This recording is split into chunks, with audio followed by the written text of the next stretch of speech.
Sneak dissing, we don't see the competition. I drop off a ransom note that your art is missing, nigga. Pay us in full with the money, or she gon' get her fingers clipped off like Lil Sonny,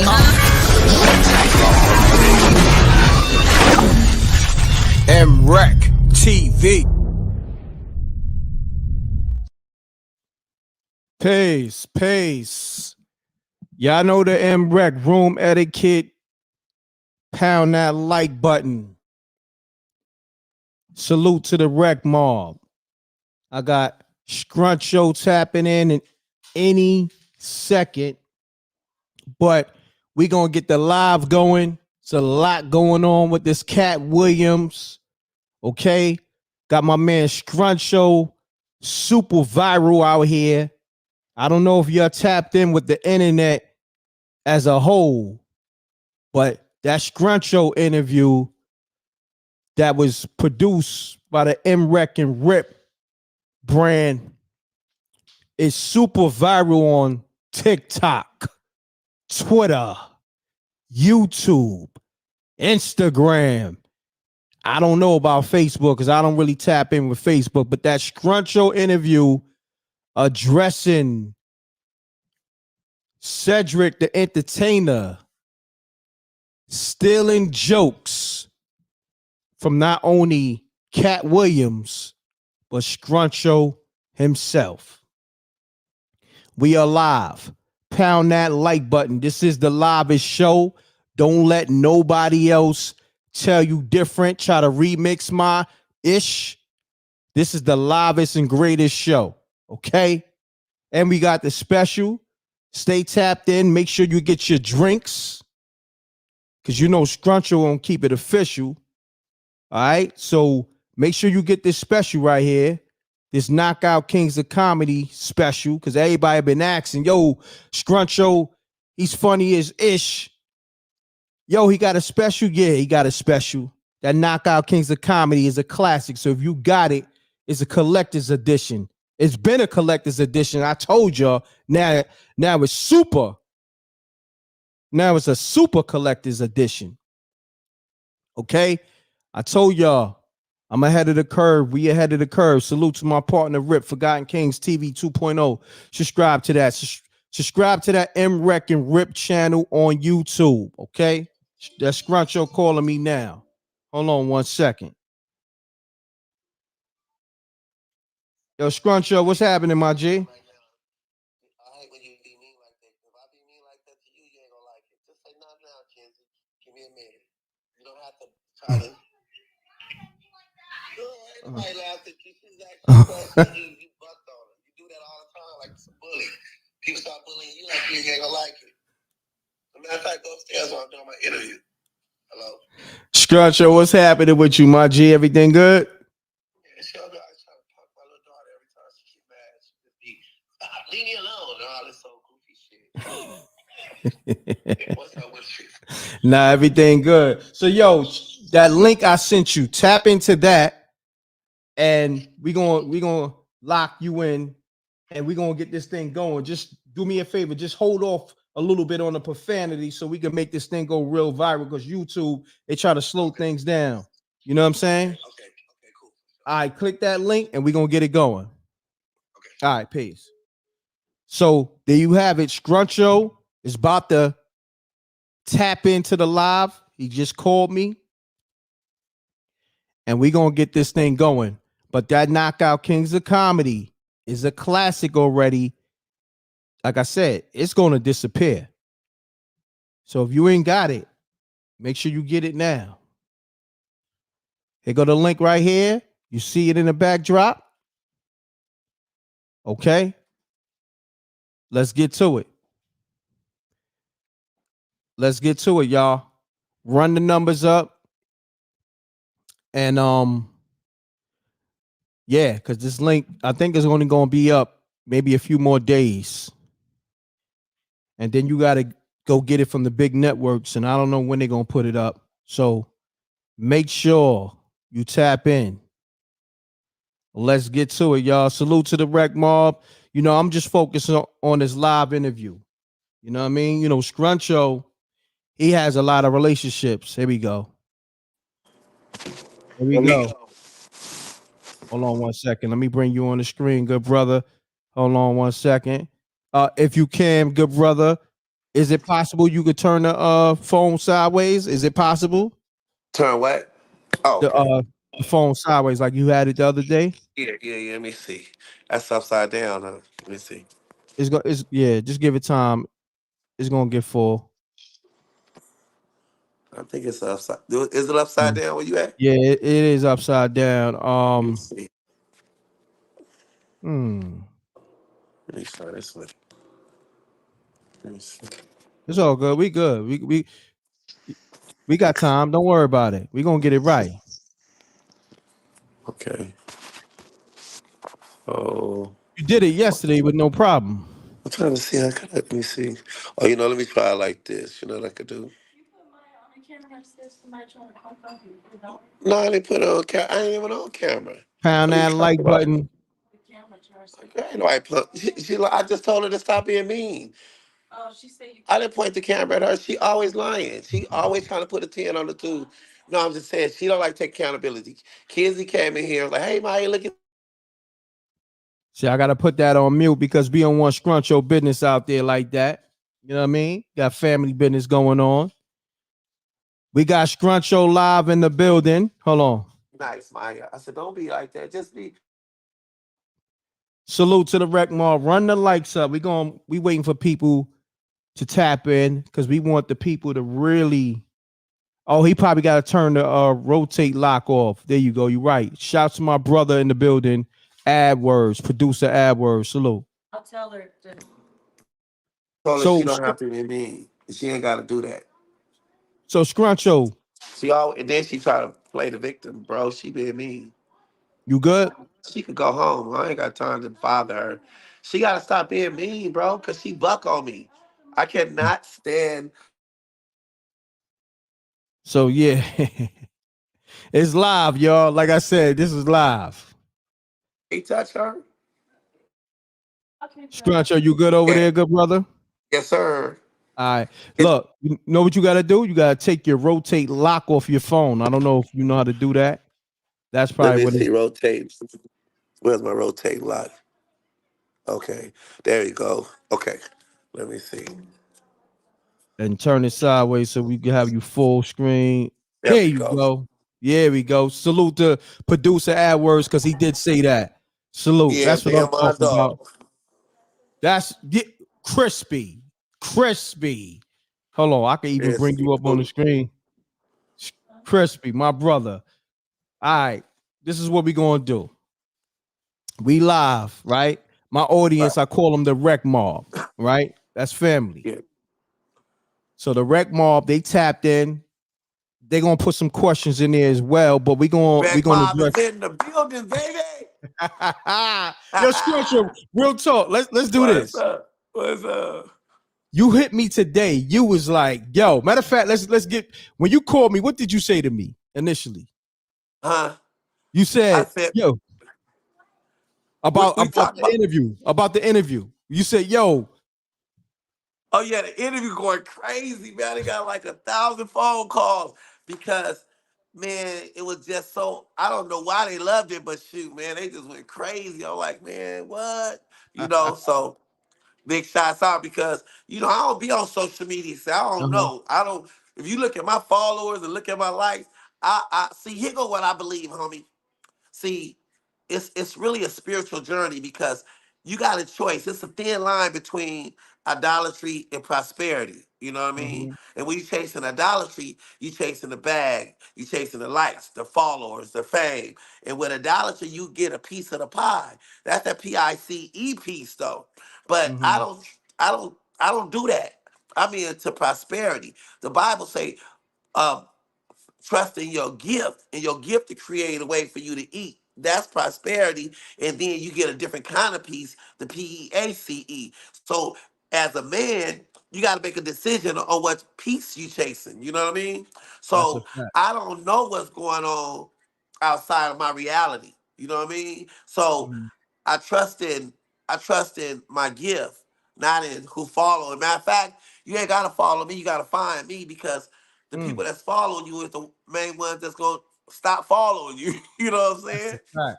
That's a fact. That's a gem right there. You Yeah. know what's so crazy, man? The interview was going so viral. Yeah, Man, I it's can't even keep crazy. up with it. Man, it's millions, man. It's only been a few days, 2 days Yeah, officially. yeah. Put it out Wednesday. Yo, bro, Mhm. millions on TikTok, millions Uh, on Twitter. YouTube is in the six figures. You know, YouTube, they algorithm is different, but the world just wanted the truth. And what you did was give people another side of the truth, right, but right, right, right. also you gave them what they want. People want to laugh. And you Yeah, said yeah, something to me yeah, yeah. earlier about other comedians responding. What was your assessment about the comedians that's responding to the Cat Williams interview? Man, it was crazy. Like, I was watching Mm, Gary Orr's response, and I was like, man, it was like he I've never seen nobody start dry snitching on themselves. You know what I mean?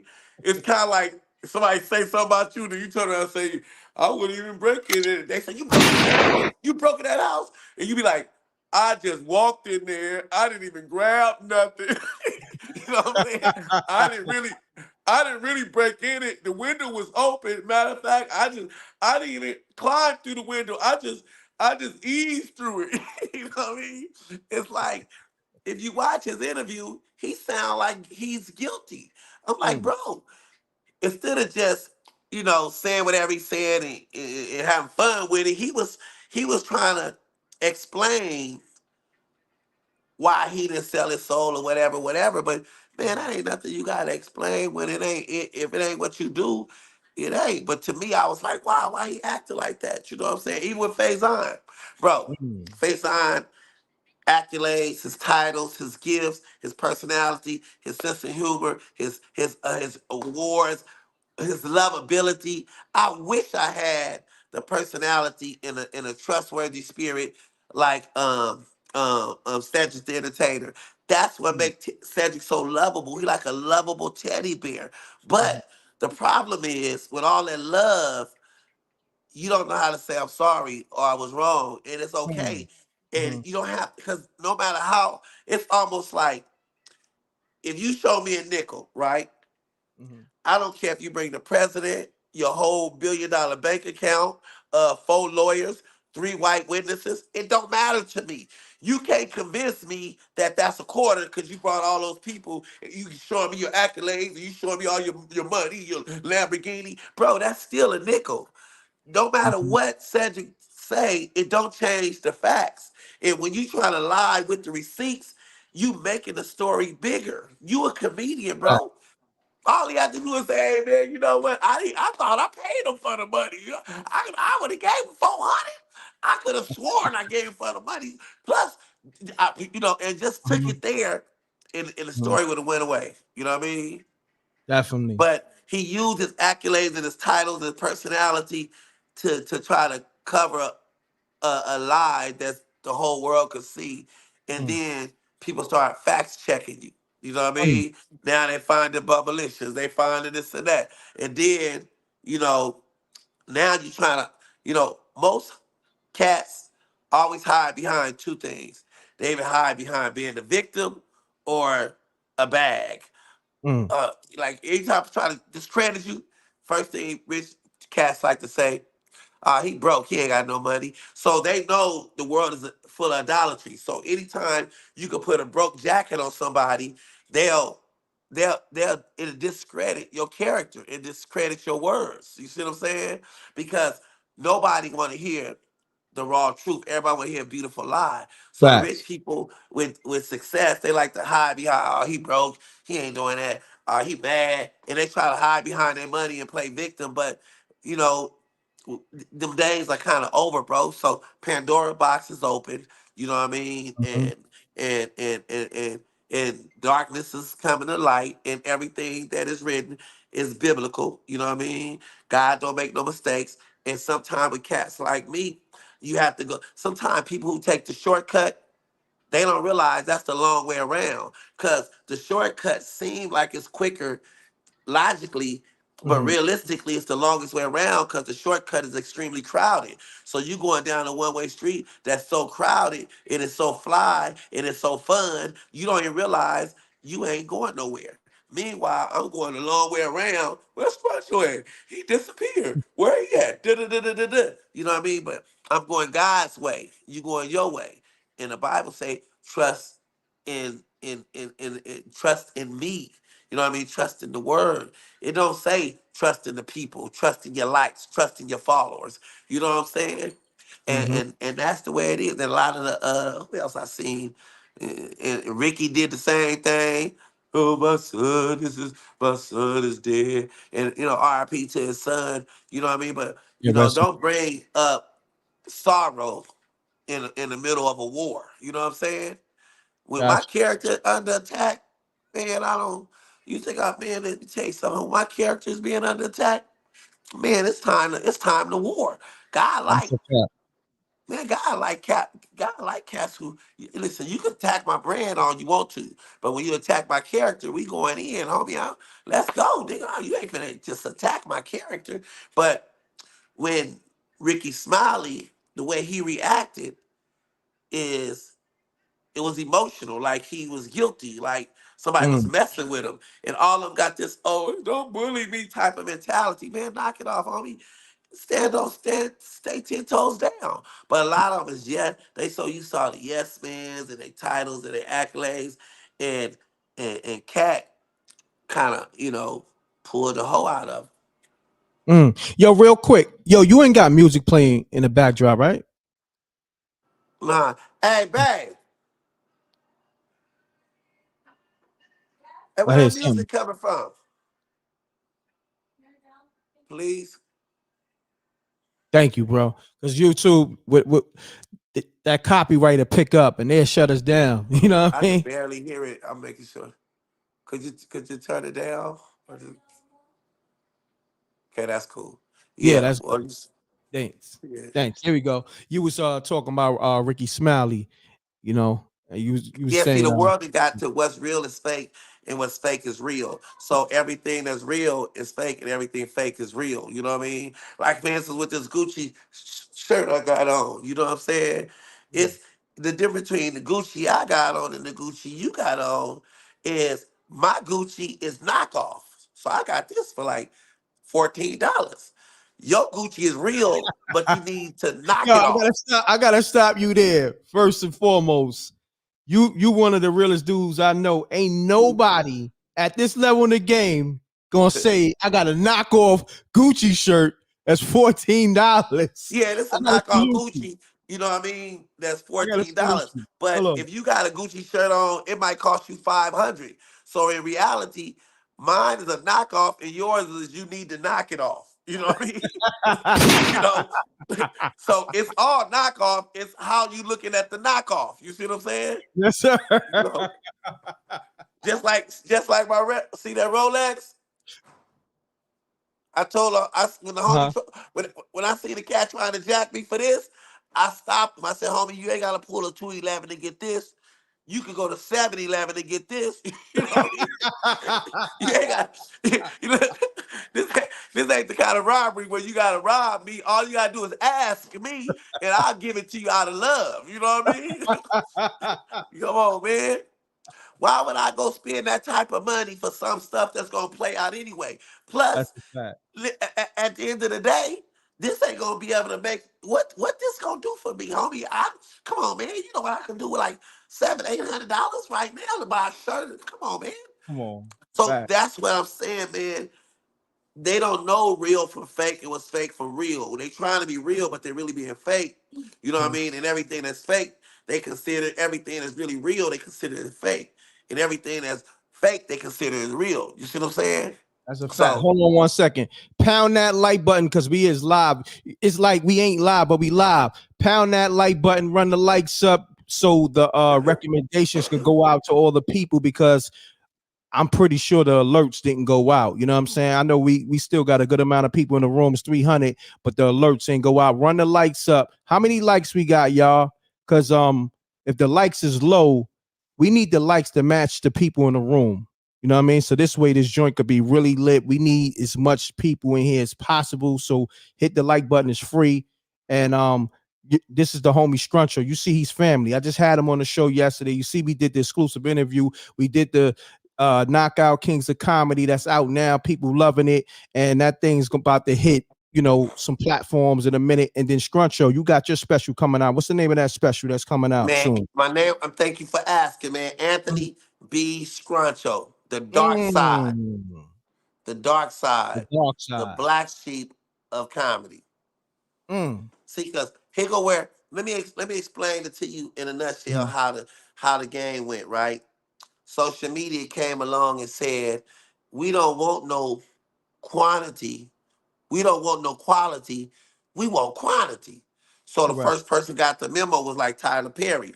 So he go slap on 10 dresses, make 10 Tyler Perry movies, and then he put it out there. And then Denzel Washington and Spike Lee like, hey man, you can't be putting on that. That ain't no, you got that ain't no, that's ain't no art. Man, ain't no art and all that. But then Tyler Perry like, he turned treasure into trash. He turned Mhm. trash into treasure. So he say, but I got a bag though. So then that's when the idolatry started. So they started chasing the bag. Boom, boom, boom, boom. And then they deleted the quality. Anytime you delete quality, you delete the art. Now the art is not important because now the art being misled. So meaning like when you a talent and you a gift, you try to master the art of comedy. But Facts. when you hook idolatry, fame, likes, and followers, now you trying to master the art of marketing. So now talent is no longer needed because they don't need your talent, they just need your platform. You see what I'm saying? Because Correct. now with good marketing strategies and you know how to do this and do that, you can get everybody to fill the seats. So now groupies is entertaining groupies. Now the artist is on the stage telling a bunch of talk about his favorite celebrities, and then the fan is really not a fan because a fan coming to see the art of the entertainer's work. A Facts. groupie is coming to see the artist, right? But then you marketing get you in there to see the artist, and then you get halfway to the car and be like, "Hey man, that dude wasn't even that funny." But you never went to see the art. You never went to see his Mm. art. You went to see the artist. So, and that's where it is right now. So now, cats who polished and ready, like me, who locked and loaded, man, it's hard to find us because we got to transcend with the times. So I got to master my art. Now I got to figure out a way the coon and schoon and you know what I mean? I got a buck dance and and snatch off my mama wig and throw the baby in the air, you know what I mean? I gotta find all kinds of different ways to project my skills, you know what I'm saying? And Got it's hard because um comedy took a dark side. They not really into the funny. They into, back in the days, aggression for mm, the black man have always been assigned the red light to kill. Only mm, time aggression for a black man have been is accepted if it's on the football field, in athletic, on mm, stage, and you got to be performing. You know what I mm, mean? Or mhm, that aggression is assigned to kill. That's why when the mm. police show up, they always ask who was the aggressor. You see what I'm saying? But Correct. now the hood then turned into a safari. Everybody coming to the hood to get that aggression, that reaction out of black people. So they poking at us and messing with us like animals just Mm, to get the reaction, just so they can say, it's a prank, it's a prank. You know what I mean? Because they mhm. need to get that reaction. Now Correct. that reaction, this reaction like that, you can go viral. You know what I mean? So they poke at the bear to get the Mm, reaction. And that's what they're doing to us now. So it used to only be the police that hate the black man. Now everybody wants to smoke. You know what I mean? So mhm, just know this dark skin ain't my friend. You know what I mean? mm. That was a The dope darker the analogy. skin, Huh? That was a dope analogy. Thank you, man. Yeah, you're welcome. Now, matter of fact, I'm gonna treat this like I never interviewed you before, just for the Right. people that's live and tapped in. And by the way, hit that like button. So Scruncho, where are you originally from, man? Long Beach. You know what I mean? I was actually born in Chicago, moved to Chicago, Mm. from Chicago to Watts when I was 4, and then we moved from Watts to Long Beach when I was 7, and Hmm. I've been in Long Beach ever since. Got you, got you. Um, it's been a minute since we really got some real funny, I guess, comedy. You know Right. what I mean? And right now, I feel like the timing is right. You know, Katt always been funny to me. You've been funny, but I feel like Katt doing that interview and exposing, I guess, all the people that was trying to put out a false narrative out on him and trying to be on some gatekeeper, you know, time. I feel like this is your time. I mean, Katt, you know, he's Katt is Katt, but this is also a resurgence of Katt. Let me know how you feel about that. You know what I mean? Um, hey man, at the end of the day, you know, Cat is the GOAT in a Mm, lot of ways, you know what I mean? And um because he you know, some people like you could easily say Muhammad Ali, you know what I'm saying? Or you could say uh Sugar Ray Robinson um mhm, was the greatest, or Floyd Mayweather was the greatest that ever did it. But then when you talk about the way he changed the game, no matter how great Sugar Ray Robinson was, two people transcended the game. Muhammad Ali transcended it socially, and Floyd transcended it economically. You know what I mean? facts. So that made them great beyond their gift. They didn't just have the gift of boxing; they had an IQ to change the narrative of the game, and that's what make Cat Williams the GOAT. You know what I mean? Mm, Like, mhm, um, like if I had a goal in life, I would like to be a peacemaker. My goal is I don't want to see Kevin and Cat fight because you know what I mean. It's just it's not beneficial to our culture as a whole. You know what I mean. mm, But it was a beautiful thing the way Cat shook up the world and got all these comedians that was in a little comfortable position mhm, and got over there in that little safe ass place and thought they were safe, and Cat shook their ass up. You know what I mean? And they all coming out rattled. You know what I'm mm. saying? And So let me ask you uh, this. Could you give the people some of the trials and tribulations you had trying to come up in this game just so they know? Because people really don't know. It'd be a lot of blocking going on. You yeah, know what well, I you mean? know, like me and Kat started off. We was real cool friends. You know, when we first started off, we did our first. You know, I went on my first tour with Kat. Ronaldo Ray took us on our first tour, and I was opening up. Then the headliner, one of the the star. I ain't gonna say their name. I don't throw nobody on the bus, but me and Kat was the opening act. So the first half of the show, I open up the show, and then the star come up. Then they have intermission. Then Cat open up the second half of the show. Then the other star come up. You know what I mean? This is who is traveling with Ronaldo Ray. So I go up Mm, the first half. I go get a standing ovation. Then the celebrity dude to go up and struggle, and then they do an intermission. Cat come out the second half, open up the show, standing ovations. Wop, wop, wop. Then the headliner come out and struggle. So mm, me and Cat be in a limo looking at each other like, you know, like laughing because they be looking miserable. But we was always like that. And Cat was, and we was always like super cool, you know, mhm, because we did the club called The Hop, right? mhm, And it was like the boom boom room. And nobody came for comedy. Everybody came for dances. It was like the place to be on Thursday. But in the middle of the club while everybody dancing, they say, "Oh, it's comedy time," and everybody be boo. That's the only club you go to. They boo you soon as they announce the comedy. You know what I man, mean? that's crazy. So that's where nobody wanted to go do this club. You know what I'm saying? And after the club, You know what I mean? All the Hollywood dudes come down and bomb. And me and Cat, we'd be in a parking lot because Cat real athletic, you know what I'm saying?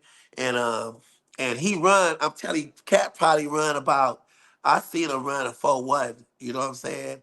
And I Mm, seen him beat world class sprinters. And I won a lot of money. Bet look, I'm fast. I was running a 4-3, 4-4, you know what I mean? And that was fast, you mm, know what I mean? And Cat was running about a 4-1, 4-2, and he was beating me relatively very easily, and I was very upset about that because we used to race. And once I realized I couldn't beat him, I started creating, because Cat was kind of not. He was kind of just introverted. He wasn't really like I was the loud one, but Cat was the quick tempered one. You know what I mean? Cat was mm. the one that was always throwing the first punch, always ready to fight, always checking. I was always the voice of reason. You know what I mean? So we'd go do clubs, and after the club, man, we'd be whispering, running against dudes like relaying. You know what I'm saying? Mhm. Back and forth. And man, I'll tell you, me and Cat made way more money running track after the homie Ernest died that owned the club, but we Mm, made way more money doing stuff like that. You know what I'm saying? Back in the days, but he always been good at track, always been mm, fast at. Uh, we played ping pong till 6 in the morning. You know what I'm saying? We'd be on tour. We'd be playing ping pong, and we'd be all night. We'd be boo boo boo boo, like Serena and Venus. You know what I'm saying? So mm, yeah, so and even when me and Mike F started hanging out, you know what I mm. mean? That was my partner, because Mike put a lot of money in my pocket and really helped me out. And Cat used to always tell me, Mike ain't gonna never let you eat. You know what I mean? Oh He wow. said, and I was like, nah, that's my partner. I always defended Mike. And then, and I still love Mike. You know what I mean? I don't have nothing to say about him because he taught me etiquette. You know what I mean? He taught me how to make money. You know what I'm saying? But at the same time, you know what I mean? Well, no, we didn't break up on bad terms or nothing. We just grew apart. And when you grow apart, it's not growing apart, it's crossroads. You know what I mean? And as a man, if I look up and you got 50 million when I meet you and I ain't got nothing, you know what I'm saying? And I look up 15 years later, you worth 2 million, you worth 200 million, and I still ain't got nothing, and me and you been tight. And then to me, you're not stopping me, you blocking me. Because Mm, there's no way in the world I should be this broke if you ain't blocking me because I'm too gifted and too talented. So if you gotta be blocking me, you know what I'm saying? But at the end of the day, whether you blocking me or not, I let you do it. You know what I mean? Because I got mm. addicted to the crumbs and I allowed you to treat me like an outfit. You see what I'm saying? Got you. So Real quick, so before you know, go more into that, how did you and Mike Epps meet? on a I met we was finna do the movie How High, and one of the actors, TJ Cross, had the role on How High. You know what I'm saying? And I Mm, had auditioned to be the dude with the stylist, the dude on the bike, the okay. Yeah. I had auditioned to be that, and my manager was Shana Guard. So Shana Guard called me. I got this movie for you, but Hits from the Streets was hot, so they Mhm, went with Hits from the Streets, right? mm, So the day of the shoot, uh, a cat by the name of T.J. Cross, he was hot. He was on 60, gone in 60 seconds. He was like the next Kevin Hart. They was building him. This was the yeah. dude. Then they put him and Mike Epps as the pimp and assistant pimp, and then Mike was like, and then the day of the shoot, you know Hmm. what I mean? TJ Cross didn't show up, you know what I mean? Oh wow. So Mike Epps drove all the way to Long Beach, canceled the shoot that day, drove to Long Beach, picked me up, gave me the part. Um, we put our outfits together, took me under, and put me in the movie and Mm, made me a star. You know what I'm that's saying? crazy. Salute. Yeah, I but salute him for so that. That's yeah, crazy. so I all my loyalty to him is always on deck. You know what I mean? Mhm. Like I don't have no ill feelings towards him. You know what I mean? I'm just you know what I mean. But at the end of the day, you know what I mean. I'm not gonna be around. Listen, homie, we all got to eat. You know what I'm saying? If you're in a position to make sure everybody eat, throw me an alley hoop, homie, whoop whoop. Because Right. with me, you think I'm gonna make sure with me, I'm gonna walk you into Asian. I'm gonna make sure you this, cause my goal is to make sure you eat. You know what I'm saying? Mhm. Because we are partners. I don't want you asking me for nothing. I Right. want to make sure you good. You know what I mean? But we'll go on tour. He'll give me 1,500. You know what I mean? But he'll pay Gary Owens 10,000. You know what I mean? So so Crazy. that put like a bad spirit in me because I'm like, why Mm. the white boy get the most? Mm. But black people is at awe at white skin. Anything do what they do, they just get it. It's listen, we all pay attention to the culture vultures. Everybody love the black culture, right? Mm-hmm. But you don't pay attention to all the cats, all the black men get some money and try to run back to Master Plantation. You know what I mean? Mm-hmm. Who can't wait to get to the golf course? Who can't wait to get to their white friends? You know what I mean? They like black entertainers love white. They love anything that's Mm. not them. You know what I'm saying? So and I like Gary Owens as a human being. I just don't like his privileges. Mm. That's deep. Yeah. Pound that like button, y'all. We is live. We live with Scruncho right now. Live. Salute to the rec mob. Man, that's deep right there. Um, so speaking on that, white privilege, and this is just, have you ever dated a white chick? Man, if I did, I wouldn't admit it. No, I'm just playing. You know what I'm Great saying? answer. Good Nah, answer. man, you know what? I don't like the reason I didn't date a white woman is because that's not what I'm attracted to. You know what I mean? Mm-hmm. And I believe what make my comedy different is I'm the one thing God taught us, and the one thing I honor and respect at all times is two things. Number one, I respect everybody free will because free will is something that God gave everybody to do. No human being could tell another person what they should and should not do because there's no blueprint on right or wrong if it's based around your decision and your choice. You know what I mean? Whether you date a white woman, whether you date the same sex, whether you date, you know what I'm saying, whether you date an elderly person, like nobody can tell you how to love. You know what I mean? So you can't judge nobody. And actually, everybody to make their decisions, you shouldn't judge them. If anything, you should pray for them. And actually, after you pray for them, pray for yourself. Because 9 times out of 10, you ain't shit neither. You know what I'm saying? So I respect everybody free will, and I talk about that in my act because you cannot until you respect people's free will, you don't really have the capability of knowing how to fully love. You know what I mean? Because love will overrule everything. You know what I'm saying? And and because at the end of the day, nobody coming to see Scruncho show because I'm funny, because I'm a real one. All that they coming to see me because I give you the spirit of love. You know what I mean? Yes, sir. Yes, sir. Bring us to meeting Kevin Hart and doing that movie, School Dance. Man, man, nobody been blessing my brand like Nick Cannon. Nick Mm. Cannon, I remember meeting him when he was 13 years old in San Diego. He had went up. I was headlining. Uh, Gary Owens at the time was he was the host of Comic View. Nick had just started. He had a club out in San Diego. I was headlining. Nick was opening up, and he went up there. He did all this Elvis Presley, and yeah, this is Elvis the King and Martin Luther King and all this little. And he had this high energy, and he actually did good. But Mm. because he feel like he didn't get the response he wanted, he like, "Dang, big homie, I bombed up." I said, "Let me tell you something, little homie. You didn't bomb." I said, "What you did, they was mesmerized because you couldn't bomb because you gave it your all. You cannot bomb when you coming from the heart. Didn't nobody boo you?" I said, you did really good. I said, trust me, homie.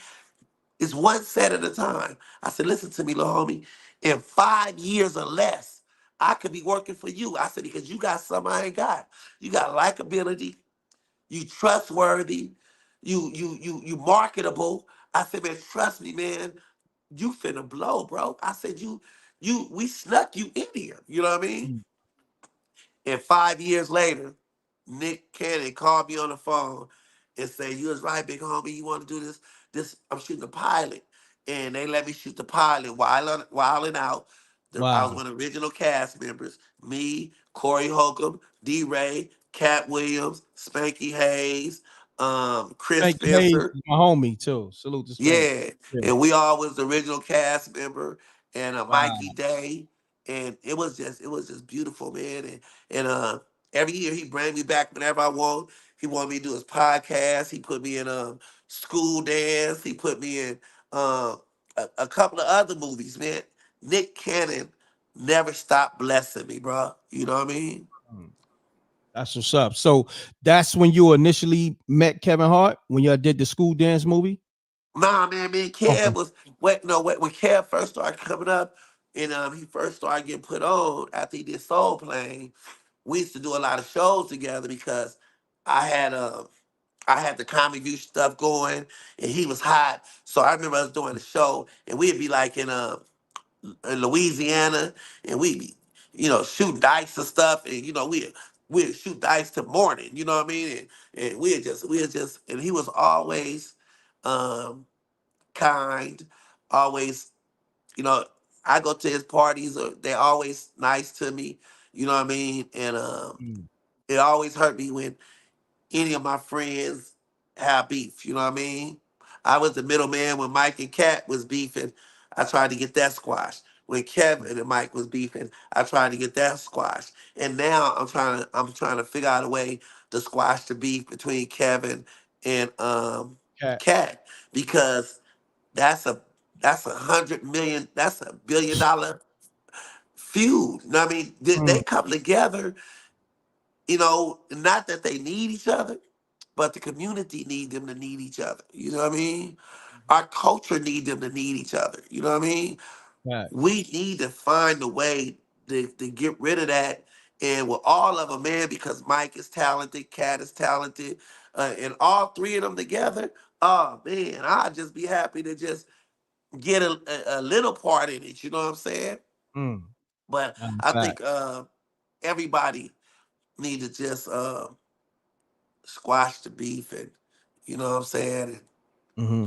I agree. but at the end of the day, um, sometimes grown men have, like me and TK had it, but we had to squash the beef. You know what I'm saying? Is that And officially squash between yeah, you and because TK? yeah, because Mm. at the end of the day, it wasn't really no victory in it for neither one of us. You know what I'm saying? Mhm. And at the end of the day, grown men fight. That's what we do. But my thing was, we wouldn't fight. I wasn't trying to kill you or sneak up on you, cap. You know what I mean? We was fighting like two grown men, and it don't even matter who won and who Yeah. lost because in reality, we both lost. You know what I mean? There Mm. was no winner, you know what I mean?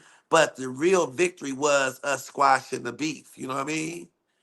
Because it's like it's easier, it's harder to squash something than it is to keep it fueling. See, to keep shit going is easy, Yeah. but to squash it, it's a different strength, you know what I mean? So anytime you can squash any beef, that's the real victory in anything. So if I can imagine what a hero I would be if I could be in the middle when I could take Kevin Hart hand and take Cat Williams hand and they shake hands like this and everybody hug it out. Man, that'd be spiritual. That'd You be know what I mean? epic. Yeah, that's a fact. That'll That'd be be epic epic. because I'm too broke to get in a battle. That's a millions and millions of dollar fight. I ain't finna, Hmm. you know what I mean? Because it don't make no sense for me to jump on his side or jump on that side. What makes sense to me is figuring out a way to get all my black partners to hug it out and figure it out. You know what I mean? For me to sit here and be like, yeah, and Cam is this, and man, and throwing Cam under the bus, knowing I just hung out with the nigga 2 months ago, was at his birthday party, and you know what I'm saying, or to throw Cat under the bus, knowing we done got a whole history together coming up, or you know what I mean, or throwing Mhm. anybody under the bus. You know what I'm saying? I'm just not gonna do that. Got you. Yo, before I ask you any more questions, I want to definitely address this Ice Cube thing because I know the people is here for that. Pound that like button. You saw the Ice Cube Yeah. response, right? Yep. Yep. What was your thoughts on Ice Cube response to Cat Williams? Man, you know what? It's cool he clarified it. You know what I mean? Because I thought the rape thing was a little harsh. You know what I mean? And I know Q, but I know Cat, and maybe that's the way Cat felt, but that wasn't the reality of what it was. You know what I mean? And and sometimes people could take something the wrong way, and the perception is a lie. You know what I'm saying? So it make it seem like he telling a lie, but in other words, Cat probably felt like it was, "Nah, he ain't raping me." You know what I mean? And Mm-hmm. 25 years ago, that's how he felt. But it was good Q come and clear his brand up and say, I don't do rape scenes. You know what I mean? That was important. But after he cleared the air, he gave Cat his props on the fact that he created that role, and everything Cat say he did, Cube solidified it. He did it. He had a little role and he turned it in.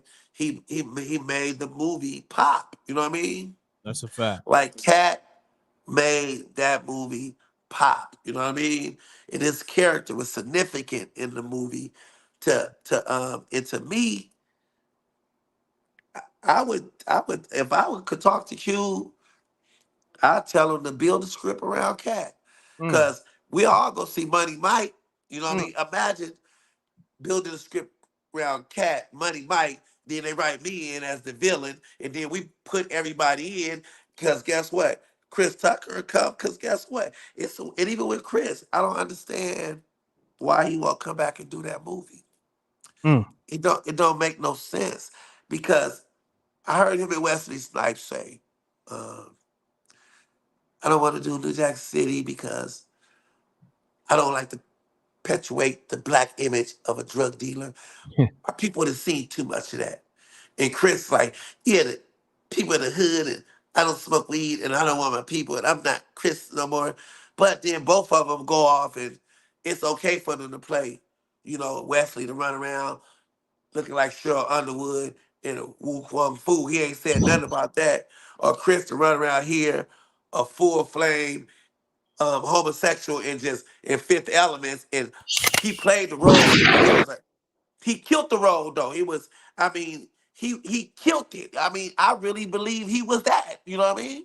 Wow. And he opened up the gay community, and it opened it up for all the black men to feel comfortable being gay. You know what I mean? But Pause. yeah, Yeah. but yeah, and for him to do that is and embody that role. Mhm.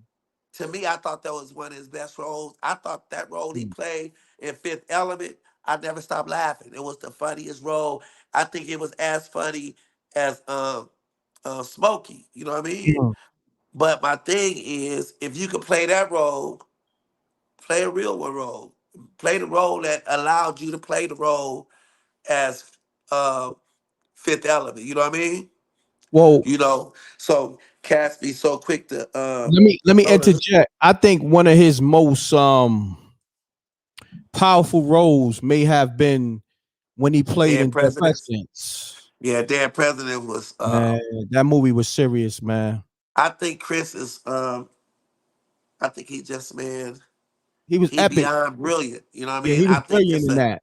He was Yeah, it brilliant. really angered me that he won't come back and do Fridays, because man, that movie is needed for our next generation, because we don't have much that people can piggyback off of. We need a last Friday so he can open up for more opportunities for more black actors and stuff like that. You know what I'm saying? I just Fact. think he should do the role, and I just don't think. money should be an issue because you can't. That's like me charging my mama or charging somebody to let me in the game. Now the person that opened the door and let me in, I'm sitting there telling him, man, I ain't walking through that door no more. You gotta get a better door with a better doorknob because I just don't want it. Come on, man. Mhm. That's unhumble, you know what I mean? But, um, but like I say, then again, like I said, man, I mean, he made Michael Jackson his best friend. I mean, he probably Mm. don't want to, you know, probably don't want to, hang with hood cats no more. You know You what I think mean? he But every time, you think he huh? feel he you think Chris Tucker feel like he's far removed from like the hood? No, honestly, man, I Mm. swear to God, every time I see Chris Tucker, right? Mhm. Nice, inviting, always tell me to call. We have cool conversation. And I always tell him, Chris, come back to Friday. Oh, man, I'm going to think about it, man. Yeah, I know what you was going to say. I know you was going to tell me. And, he always upbeat. He ain't never Hollywood. He always signing autographs. Always super cool. He'd be in the cut. And sometimes he'd be like, Scruncho, you want to go up before me? Go on, I want to see you get down. Then I go up after you. You know what I mean? Because when Wow, Chris yeah, walk in, everything stopped. He could walk right to the stage. You know what I mean? that's a But fact. he always allow me to go to the stage and whenever I'm there, whenever he see me, or like Bishop Noah Jones is a mutual friend of ours, right? So he'll call me, be like, "Yeah, you going over to Bishop's? Man, he having a little thing over there. I want you to go out there. We're gonna do a show." You know what I mean? Like that. So like he really is a genuinely nice person, and I tell him the same thing. Why you don't do Fridays? Man, you got to do Friday. Every time I see him, Wow. I be pressuring him to do Fridays, man, but I don't know, but he should do it. Yeah, he should do that. But getting back to Cube, because Cube, he mentioned Cat Williams being 100 on most of the stuff he was speaking about in the Shannon Sharp interview, but then he also mentioned that Ricky Smiley did, I guess, audition for the Money Mike role. Yeah. You know what I mean? Yeah, I don't think Katt was speaking on the fact that he didn't audition. Mm-hmm. Katt was just saying, man, you was not an option. You was never an option Mm, on like you could play Money Mike. Like he was just saying, man, you weren't even at that level. You know what I'm saying? mm, And whether he auditioned or not, I don't think Cat was caring about that. But just the thought of him talking about he had a chance to be Money Mike. Nah, bro, don't say that. Cause now you say you put the if you would have just said, man, I don't even know why he told him he auditioned for the role. First of all, because that was that was the disrespect. I mean, mm. that's like me talking about, yeah, I auditioned for Malcolm X. I could have played Malcolm. Man, you know how insulting that is to Denzel. You know what I'm saying? He did a You never phenomenal bring job. up nothing somebody already slandered and I killed. already, I agree. I totally agree. Yeah. I totally agree. And that was Mhm. the insult, you know what I mean? Yeah, I could have. That's like me saying, yeah, I could have played Day Day. Man, the way Mike Epps killed Day Day, for Mhm. me to sit here and say I could have played Day Day, it's insulting to Mike Epps' talent, character, and everything he did because he killed that role. You know what I mean? Mhm. So I think when Ricky was talking out his ego, Mhm. it slipped, and and Cat pick up everything. So, you know, and Mm. yeah, so he's out of pocket.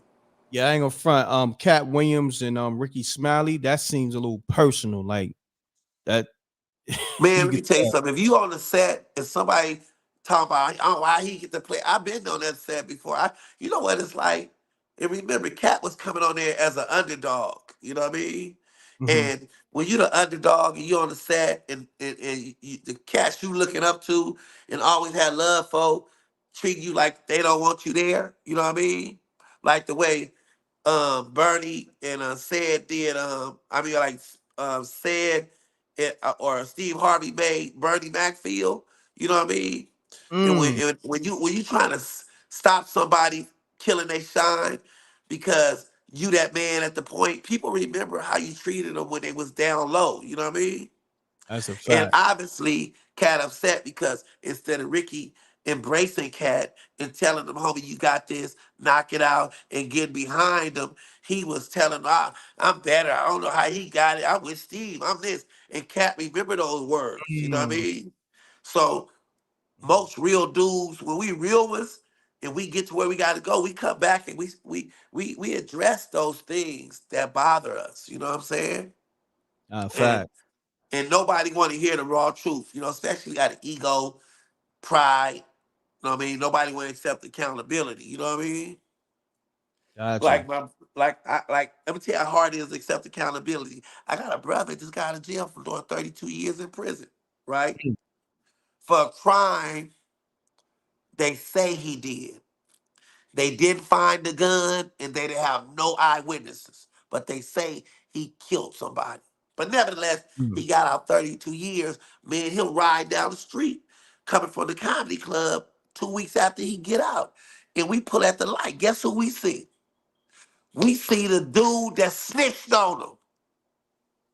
Hmm. Mm. So guess we go back like it's 1989. I'm driving and we chasing him all around Compton, Long Beach, and then the spirit of the Lord jumped on me, and I slammed on the brakes, and I looked my brother in the eye and I said, "Did you do it?" Cause, hey Ray, cause it dawned on me. Mm. I realized something in my growth. There is no law against snitching, but there is a law against murder. You know Mm. what I'm saying? Mhm. So if you did it, that's what you went to jail for, not because he snitched on you. So if you took somebody's life, maybe you could allow this man right here to live and move on with your life. You see what I'm saying? Mhm. I get you. Yeah. I get it. I get it. What's your relationship with Ice Cube? Man, super cool. Like Ice Cube, Mhm. always nice to my brand. You know, um, he invited me to the 303 games, man, and Mm. uh, um, Ice Cube is super kind to me, man. He talk to him all the time. You know, and he had a lot of, you know, he was actually going to executive produce my Netflix special. You know what I mean? Mm. That's still on the table. Him and Snoop was going to do it. You know what I mean? But they was co-producing it, executive producing. You know what I mean? And that was just last year. And then it kind of fell through. And Mm. not saying it fell all the way through, Mhm. but he took a liking to my brand recently. And right when we got ready to shoot it, a mutual friend of ours, which was his top bodyguard named Monster, uh, which was told Cube, he walked me in to Ice Cube and said, "Listen, cuz, Monster was, for 111. He said, look, cuz, you my little homie, and you my little homie, cuz." He Mm. said, "But all them niggas you put in Fridays, cuz is just as funny as any of them, cuz." And Mm. I've been watching my little dog do his thing for 15, 20 years. And I ain't never walked nobody into you, Cube. He said, "Because you gotta put him on Mhm. because he as talented as any of them you put on there." And then Q was like, "Oh, okay." He said, "All right." And then Q called me a week later. He said, "Yeah, I've been watching all your stuff." He said, "Yeah, Monster right. Yeah, you underrated." You know what I mean? Mm. He said, "But part of it is because social media is low and you getting overlooked." He said, "But I got you." And from that point, we were super tight. Then Mhm. Monster died. You know what I mean? Oh, wow. And, Wow. and My when Monster condolences. died, uh, we mourned together at the funeral. We shed a couple of tears together, and Oh, damn. I know he gonna tap back in. His internet probably got a little weird. Pound that like button. We live, y'all. So any questions y'all want to ask, put it in the chat room. I'm gonna ask Scruncho. He gonna tap back in. Know what I mean? So right now, I got Scruncho addressing the whole Ice Cube thing and his relationship with Ice Cube. Salute to the Rec Mob. Run the like button. Support the Super Chat, Cash App as well. You know what I mean? Hold on. Was it? Do y'all hear me? Put a thumbs up if you hear me, because I want to make sure it's not me. Pound that like button, man. Put a thumbs up if y'all can hear me. I want to make sure it wasn't on my end because it just went out.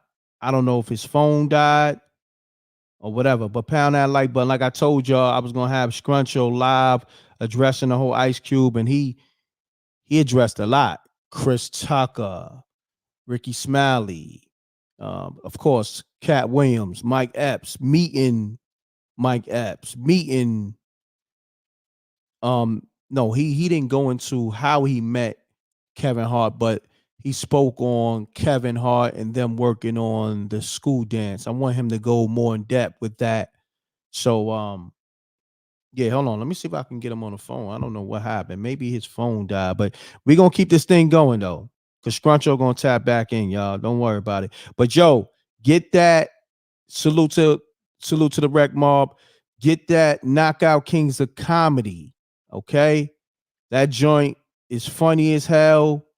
Tap into that. Hold on. I'm gonna put that on the screen. Get it while you can. Scruncho's headlining on that joint. You know, he's starring on that joint. Hosted by Reggie Carroll. We got Woo Woo. We got Dave Butler. We got Snow. We got D-Lo. So yeah, definitely get that. We're gonna get Scruncho back on. You know, this thing is live, so his phone may have died. Maybe he's charging his phone up. Hold on. I'm gonna get him to tap back in. And yeah. But for the most part, run the likes up. You know what I mean? So y'all got Scruncho 2 days in a row. You know what I mean? that's the homie. Y'all get the shit. 2024 been a great look for Rec Mob. Rec Mob, y'all got the exclusive Scruncho interview.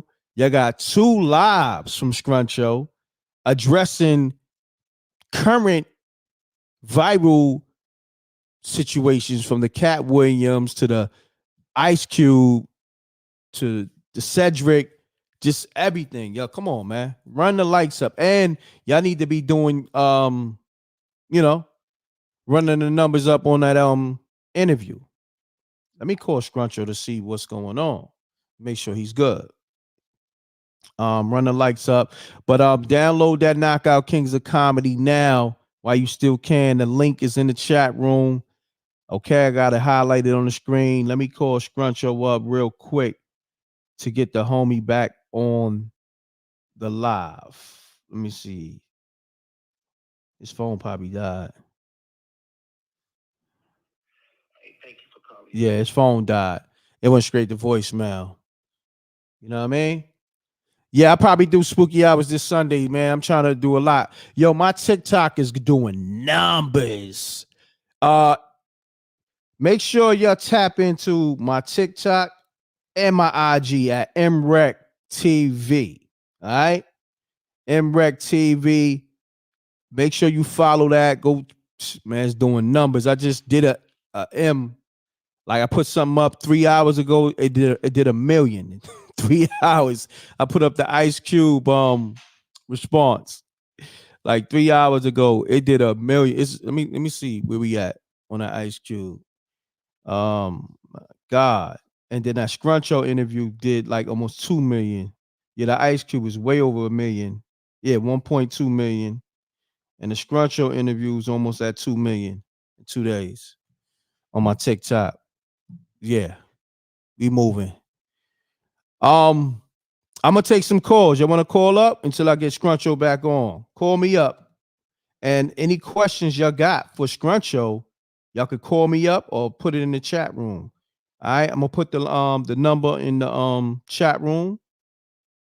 I'm gonna open the lines up. Call me up, and yeah, let's get to it until Scruncho tap back in. He's gonna tap back in. His phone probably died. I'm about to hit him and just let him know tap back in. You know when you can. Hold on.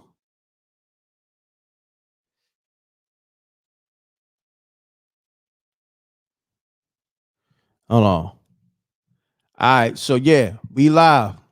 Matter of fact, I want to speak to. Let me get Deacon Weasel. Let me see, because he called yesterday. I didn't get a chance.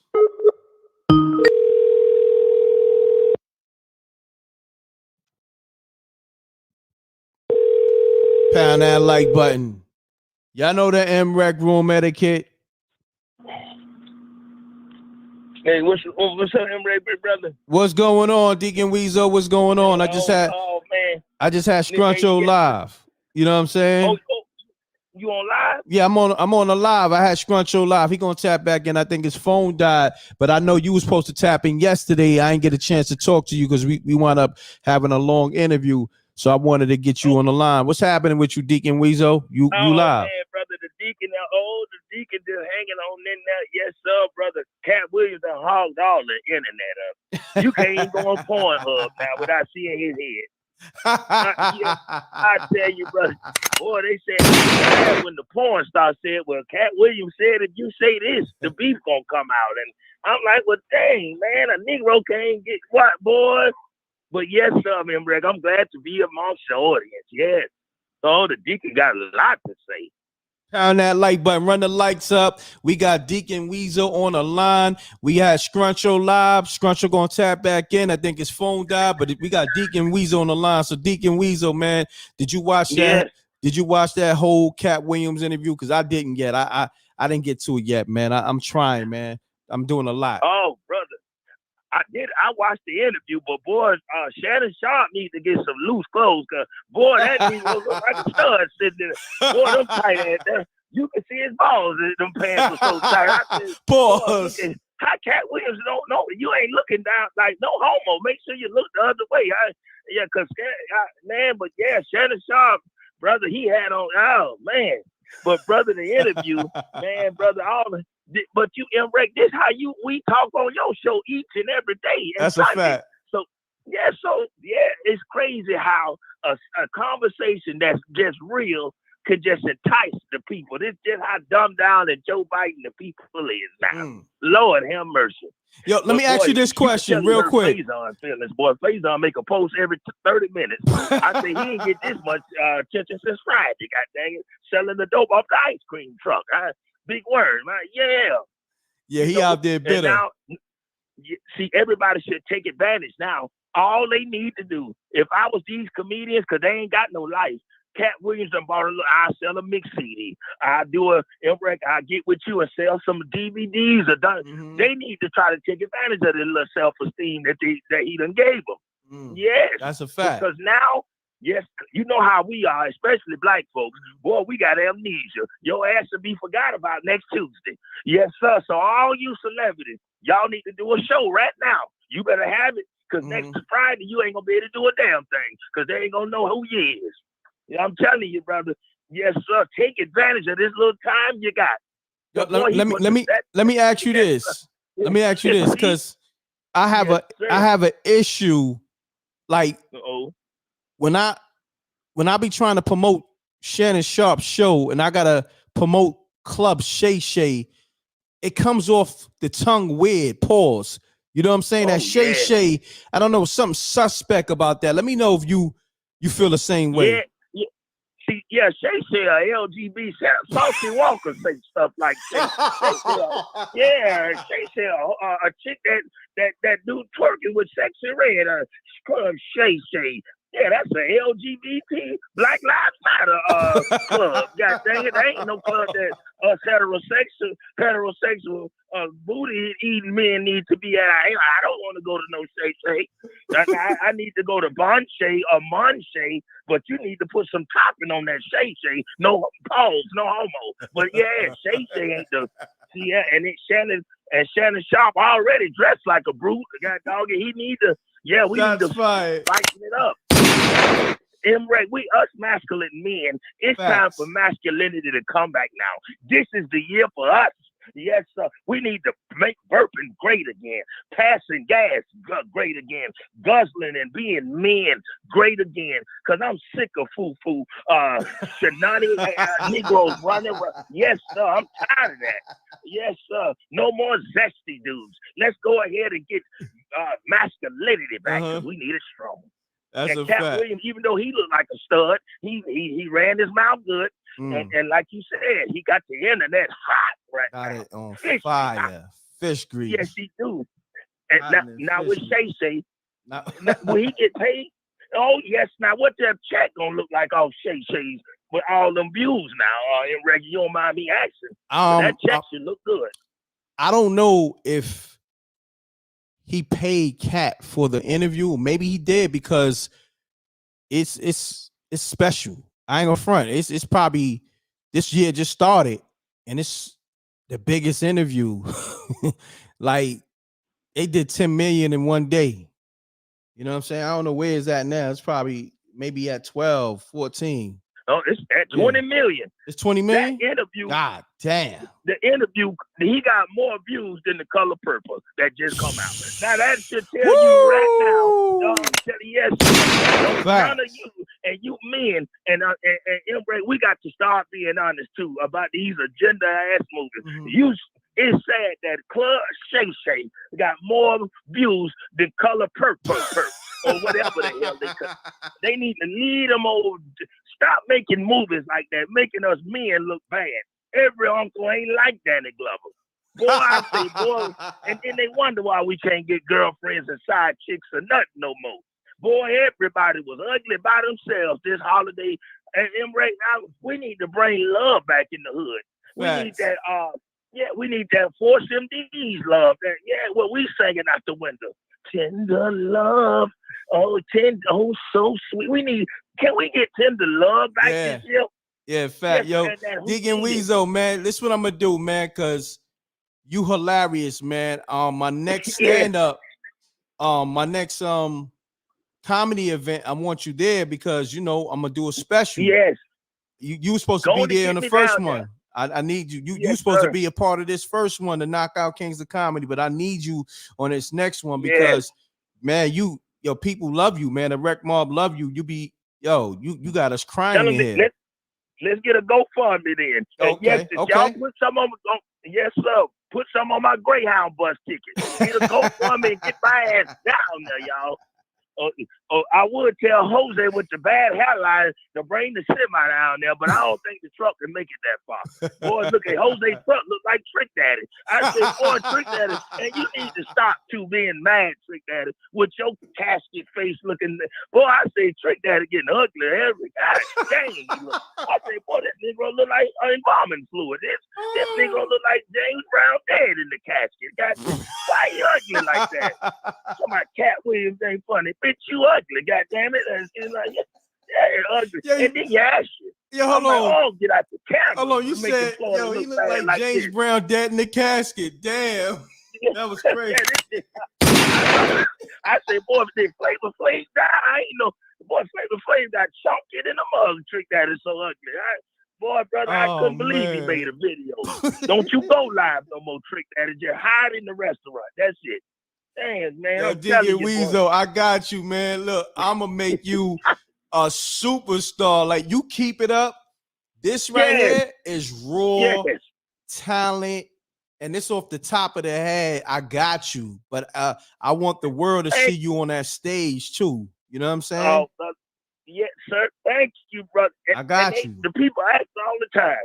And I say, talk to M.reck so we can get a show or something going. Nah, we gonna get a show going. You know, I blow these dudes out the water, brother. Nah, when it comes to this entertainment. Nah, I ain't gonna front. You got it. I ain't gonna front. You Thank got it. You got the whole room crying. Look at the emojis, man. They going crazy. And y'all let M.reck know too to get the Deacon on there, y'all. When you're hearing your horoscopes and all that old stuff, we gonna keep this thing rolling this year, y'all. And I'm telling you, M.reck, yes, you let the Deacon come on and do a show tomorrow or anything. I got you. No, look, on the real side of things, if you need, transportation or whatever, and I'm gonna put something in your pocket, I got you. I just need you at the next event. You know what I'm saying? I got you. You know what I mean? But I'm gonna need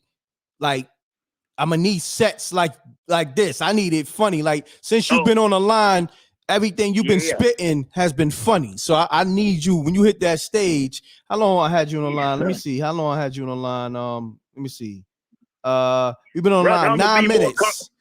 And if you can give me a good 10 minutes like this on stage, crazy. Oh, yes. Crazy. You know the deacon gonna come with it, brother. I'm gonna be more controversial than Remy Martinez and her boyfriend gets beat the hell up.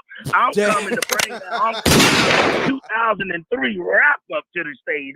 Brother, yes, sir. The deacon gonna make sure he bring nothing but spice and hot fire. And boy, m.reck, yes, sir. I'm telling you, let them comedians know that it's time for the deacon to get his shine on, because there will be no other than the mouth of the South that's gonna turn it out and bring it. Yes, sir. Yes, sir. And m.reck too. Before the deacon, you get the deacon off the phone, I got to do a prayer for the year, because we need better. If that's okay with you. Nah, it's all good. Go ahead. Let's go.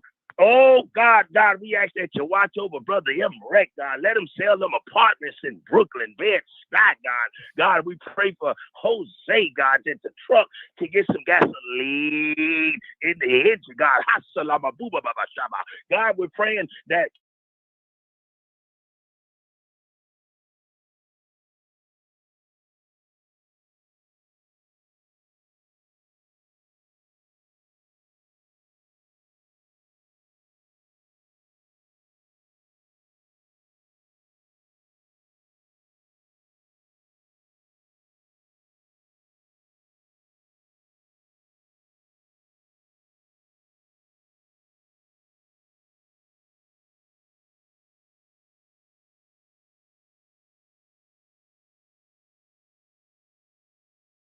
Deacon, keep going, man. I'm just giving the dog some water, man. Oh, well, shoot, then, got doggy deal. Well, let's go on and talk about Trick Daddy some more then. I was more offended. All us don't look ugly like that down here. I know we got Haitian, Jamaican, god dang it, but boy, that Negro, I don't know what Trick Daddy way from Nigeria, Africa. I say, boy, this Negro, how you look ugly, how you just grow up to be ugly, like no Manute Bowl cousin ass nigga. And the sad thing about it too, m.reck, I love your show, because you can feed the dog and boo-boo on the radio station and still get likes and shares. Boy, Negro can wipe his backside on here. Ain't nobody gonna judge you, god dang it. Yes, I like this. And when you call this year, y'all make sure you get your ass up off that mattress with them milk crates holding it up. Because y'all call with the spooky dooky stories, and y'all ain't got no flavor, no seasoning, or no kind of energy behind it. Get your ass up, even if you got to steal a story like Katt Williams' jokes got stole by Cedric the Entertainer. Go and listen to somebody and then remake their story. But y'all need to bring some flavor to these stories, because we want Spooky Sunday to be off the chain and unorthodox. That's See, a fact. this is a year of unorthodox and masculinity. Yes, sir. I'm telling you, m.reck, and oh man, and we gonna get the show going. Let's get that show going too. Nah, we gonna get that going ASAP. We gonna get that going ASAP. Yes, sir, brother. Yo, Deacon, man, I appreciate you tapping in, man, keeping the show live. I'm gonna see if Scruncho got his phone charged up. I think Jose called. I'm gonna call him back. But callers, call me up right now. 310. The lines is open. 598-2974. Deacon, I'm gonna call you tomorrow. We gonna work some business out. I want to see when you're available so we can get this next comedy event going. You know what I mean? That's yes, sir, brother. And tell him, yes, sir. Tell Scruncho to get that Metro phone working. Yes, sir. Let's get it back right now. Yay. And that Obama phone, it's time to get off that this year. And I will, yes, sir. That got doggone. Oh boy, look at here. That low self-esteem ass. You know your phone ain't nothing if it just cut the hell out for no reason. I think Katt Williams might have showed up on the phone. God dang it. Yeah, boy, I tell you. Deacon Weasel bought the smoke, the Scruncho. Said the nigga got a Obama phone. Oh man, shots fired. Phone. Yes, yes, sir. I'm gonna have an abortion ass phone in 2 months. God dang it, boy, that phone right there. You know your phone got low self-esteem if it just cut the hell out of it. You can't make a drug deal. So, hey, beat me over there quick. You can't tell the street you need to be met down with that kind of phone. God dang. Lord, yo, Deacon, you in rare form, man. I ain't gonna front. You on one tonight. You on one tonight. You always on one, but tonight it's special. Yeah, you in your bag tonight. Yeah, I got to bring that heat back to let them know who the deacon is. And m.reck, this is my year right here. Yeah, I see. We finna go on and turn it up. You need to be old deacon's manager, m.reck. Let's go and get some of the church's money. That's easy. We're gonna open up a church and yes, all that. Sir. Listen. Listen. And y'all share this video and y'all let m.reck know. Y'all got to keep putting it in his head that we got to have the deacon here.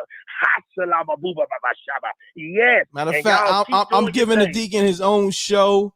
We're gonna have him live. I got you. We're gonna put that together. You know what I mean? The Deacon Weasel show on m.reck TV. You know what I mean? That's what we doing. Yes, sir. And I pray too that your boy phone, maybe it got a little bit of life now. Hopefully that first of the month check. Oh God, yes. Tell them to get rid of that goddamn phone. Boy, I bet that phone stank. But but hey, oh man, that phone got diabetes. God damn, how your phone blood sugar just cut out? Lord, have this nigga out. He going in on Scruncho. I don't know what's one worse, Joe Biden running the country or your boy phone. God dang it. I tell you, man, Lord, hey, you can't have a long interview not with that phone. You gotta have 8 phones to the goddamn to the YouTube to make sure everything works. Yeah, you can't have a 10-minute conversation with that ugly ass phone. That phone stays. That phone, boy, that a nigga daddy lasts longer than the phone. God dang it. No, I tell you, brother, m.reck, we got to keep my boy right with the phone now. We can't be rich Negroes with broke phones. No. Yeah, you can't have a welfare phone. Rich Negroes with broke phones. That's kind of hot. I like that. That's for a comedy show, but my phone $10. God dang it. We can't. Yeah, we mismatch. We got to get it all together. That's how Nas used to look. Remember, Nas had all the money, but he had buck teeth. And he finally got it. I said, boy, this nigga got witch hazel teeth. Why your teeth look like that? Your teeth look like Sealy from Color Purple, but he got them fixed. And maybe I say, boy, look at here. You can't have a Gucci belt on and some good drawers, but your teeth buck. I'm like, Lord, have mercy. Him and 50 Cent, I'm glad you can fix that. Yes, sir, brother. You could just, I'll tell you, unit. But hey, brother, I tell you, m.reck, I'm about to take your show over, m.reck. Nah, you did. You took over the show. Like Scruncho, this was Scruncho night, but Scruncho phone went down and Deacon Weasel picked up, and it's been hell ever since. Sir. Deacon Weasel taking niggas to hell right now. I'm telling you, yes, sir, because that phone, see, that's the thing with us as black folks. We'll buy all the right necessities, but we talk rich. We like Whack 100. How you rich on Clubhouse, but you got poor man bumps on your damn face? Your face, you got a porta potty face. Damn. Negro, you got a red lobster biscuit face, but you got a rich ass conversation. That's how your conversation rich like Donald Trump. But boy, you got a fast car Tracy Chapman bumpy face. Lord have mercy, brother. This nigga see, and that's what's been leading the children, because they don't know what to believe. Yes, sir. This nigga, god dang it, old Gary Coleman shape ass nigga. Then you got an ass on you. You got a bipolar booty. You got to have this nigga booty big. And you a thug with an apple bottom. I'm like, man, this nigga built like a Pepsi bottle. A thug with an apple bottom. Nah. You got a suction cup booty. Brother, a thug with an apple bottom. Pause. They misleading the people, brother, with that ass. I chose a gangster with an apple bottom. And y'all send this to them too, because we sick of you bleeding the airwave up with your negativity out here in Motel 6 talking trash with rich money, but you living in a dope dealer motel making shows. Lord have mercy. Go help your rappers' career. See, m.reck, we got too many false leaders leading everybody to hell. And it's time to wake everybody on up. And I'm glad that Katt Williams had a real grandma and granddaddy conversation on the internet. Shannon Sharp, you just need to wear more looser pants. Nigga, wear a suit or something, god dang it. Because, boy, look at here, them pants you had on, I swear to God, boy, you'll have a yeast infection with them tight-ass Brutus the Barber BK. This nigga had on WWE pants. I thought it was WWE pants. The chair first. I said, man, this big, why he swollen big like this? With that old last haircut he got, I say Shannon Sharp, boy, he got a JJ from Good Times. Oh, that haircut, that hairline. but he hung in there. And I like how he talked too. Don't he talk like a slave from Mississippi burning guy? You look at that now. I said, boy, this nigga sound like my uncle. Yo, That you gave sounded me just like out here. Shannon Sharp. Wow, that's crazy. Yes. Hey, well, but I know you, hey, brother, hey, I know you got that show going on, brother. And I take that phone, boy, he better not ever have a chick sending nude pics there. It ain't gonna make it through on that right. That's it gonna cut off. Soon as soon as God leave. I'll tell Scruncho, don't hit me in the mouth, those guys. Yeah, let me live now, goddamn. I ain't made it yet. Now. I ain't doing that, goddamn. Because Scruncho knocked the hell out of a nigga. Got hit, boy. Yeah, shoot. The way TTK Kirkman got hit, I say, boy, no, I don't want none of them problems. The deacon still trying to make it. Now, I only make SSI money. Hey, let me live a little bit. And two, and m.reck, I'm coming. Get the deacon ready to come. Ladies, y'all be ready. I got Because you. the deacon feel good. I took my age test. I'm clean. And that's another thing, too, fellas. Get your prostate did this year. Brush your teeth. Do regular stuff. No more bragging about who went to prison. Let's brag about the Negroes with good credit. How many Negro got a 6.5 credit? Let's brag about stuff like that. Or who brushed their teeth twice. I'm so sick of us bragging about raggedy but wanting blessings out of good. How in the hell that's supposed to work? You want to brag about you being in prison for killing Negroes, but want God to bless you with a Maserati. That don't go together. We got to stop with this ignorance.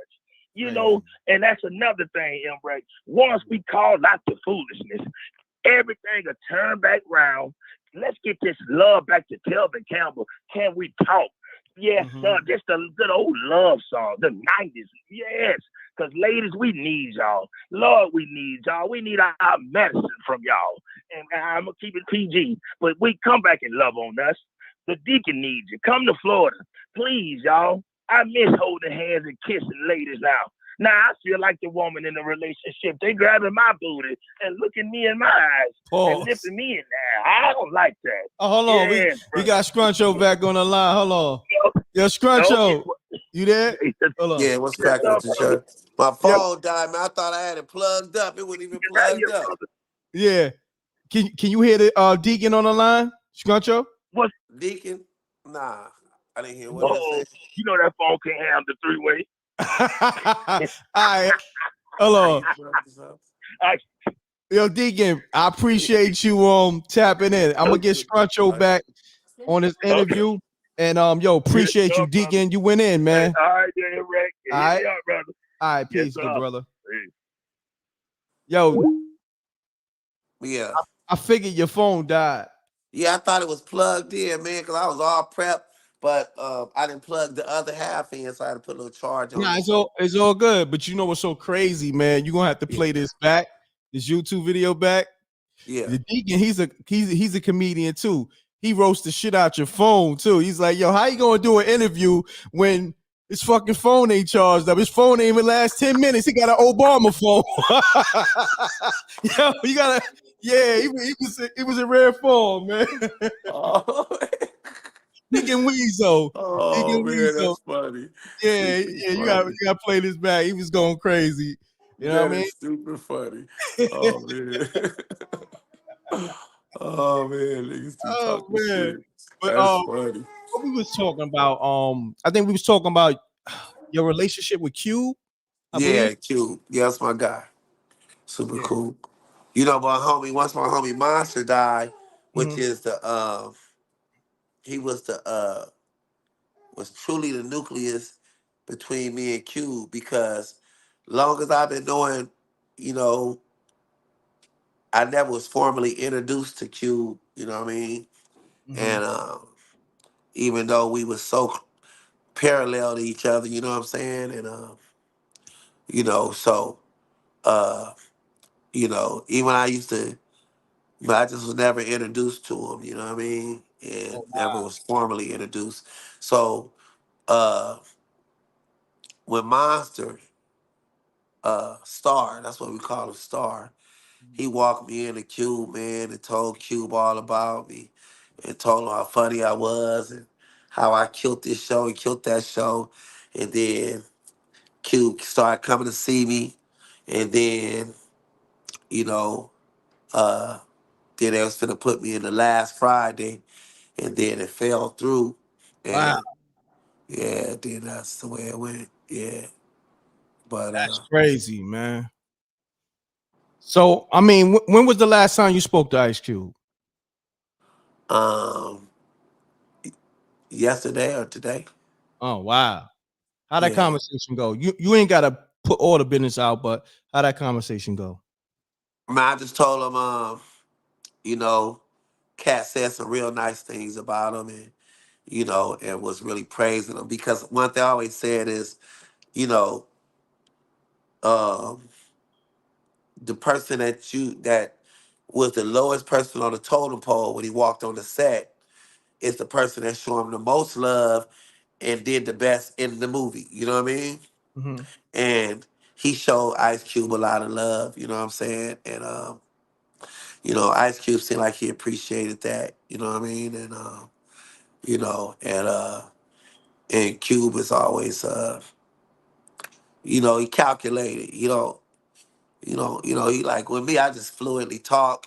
Yeah. Q is real calculated. He think about every word he say. You know what I'm Well, let me saying? So, let me ask you this. I'm glad you brought that up.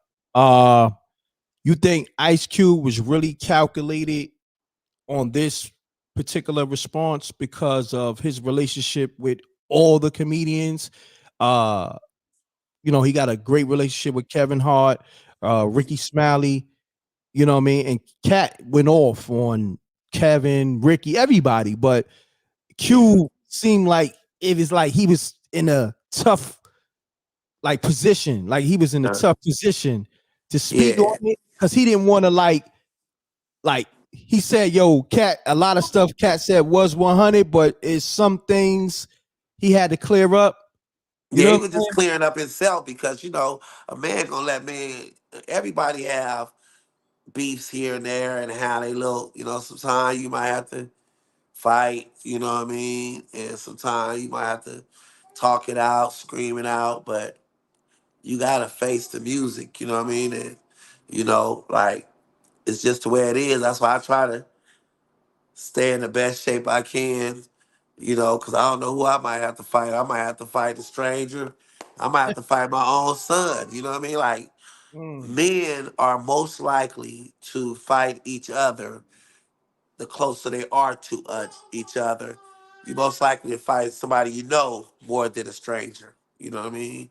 And that's why it's very important for everybody to, don't be in fear of confrontation. You know what I mean? But try to avoid confrontation at all costs. You know what I mean? And got you. and yeah, because especially nowadays, they talk a lot of shit, but people call the police on you quick and all that. You know what I'm saying? And especially if they think you got money. You know what I'm saying? Because you know I might take a punch if a certain person got enough money. You know what I'm saying?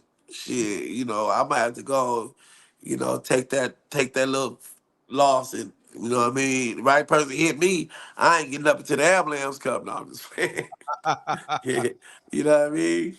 Yo, So Scruncho, I know you're a good sport, man. We got people in the chat room, man. They trying to get the comedian essence on. It's one yeah, guy in the room says Scruncho got that Shay Shay Gucci on. Shannon Sharp, he wear yeah, tight clothes. yeah, man. Hey, hey, hey, you know what? One thing, ain't nothing worse than putting on a tight shirt and you ain't got no business putting one on. You know what I'm saying? But if Facts. you can flex it, come on, homie, come on, man. If you know you cut Hey, up, come on, man. You know, but you supposed to. I'm a comedian, so I like when people talk shit to me. You know what I mean? I be me taking too. it because I spent my whole career talking shit to people. You know what I'm Look, look, saying? look, look, look. I highlighted the comment. You see it? Uh, Look, I highlighted the comment. Scruncho got that Shay Shay Gucci on. that's hilarious. Yo, Uh, they going in. Scruncho shopping at Club Shay Shay. hey, that's all right. Hey, guess what? I'd rather for him bag on my shirt Then, but guess what? $13, nigga. I don't expect the nigga to accept it. You know what I'm saying? You Yo, let me know, ask you this. You know what's so crazy? Was this like planned because your shirt matched your background? Look, the color, like, is it color coordinated? Look, your oh whole no, man. outfit. Look, man. That's, That's that's just the way my crazy. house is pimped out. See what I'm saying? Wow. My house is Yeah. like, you Wow. know, That's lace. The yeah. crib is My lace. house. See the ceiling fan? It's Nice. just, it just happened to be the. It just happened to be those colors. You know what I'm saying? You Wow. know. So yeah, but that this y'all really wear green that much, but man, you know, shoot, come on, man. They got that swag, man. You know, but I'm a realist, homie. I'm not finna spend a lot of money. I'm a swap meet. You know, I like swap meet, thrift stores, and you know, yard sales. You know, cause I'm creative. You know what I mean? Man, I shoot, man. I go buy some stuff from the yard sale and remodel it and flip it. You see what I'm Mm, saying? yes, sir.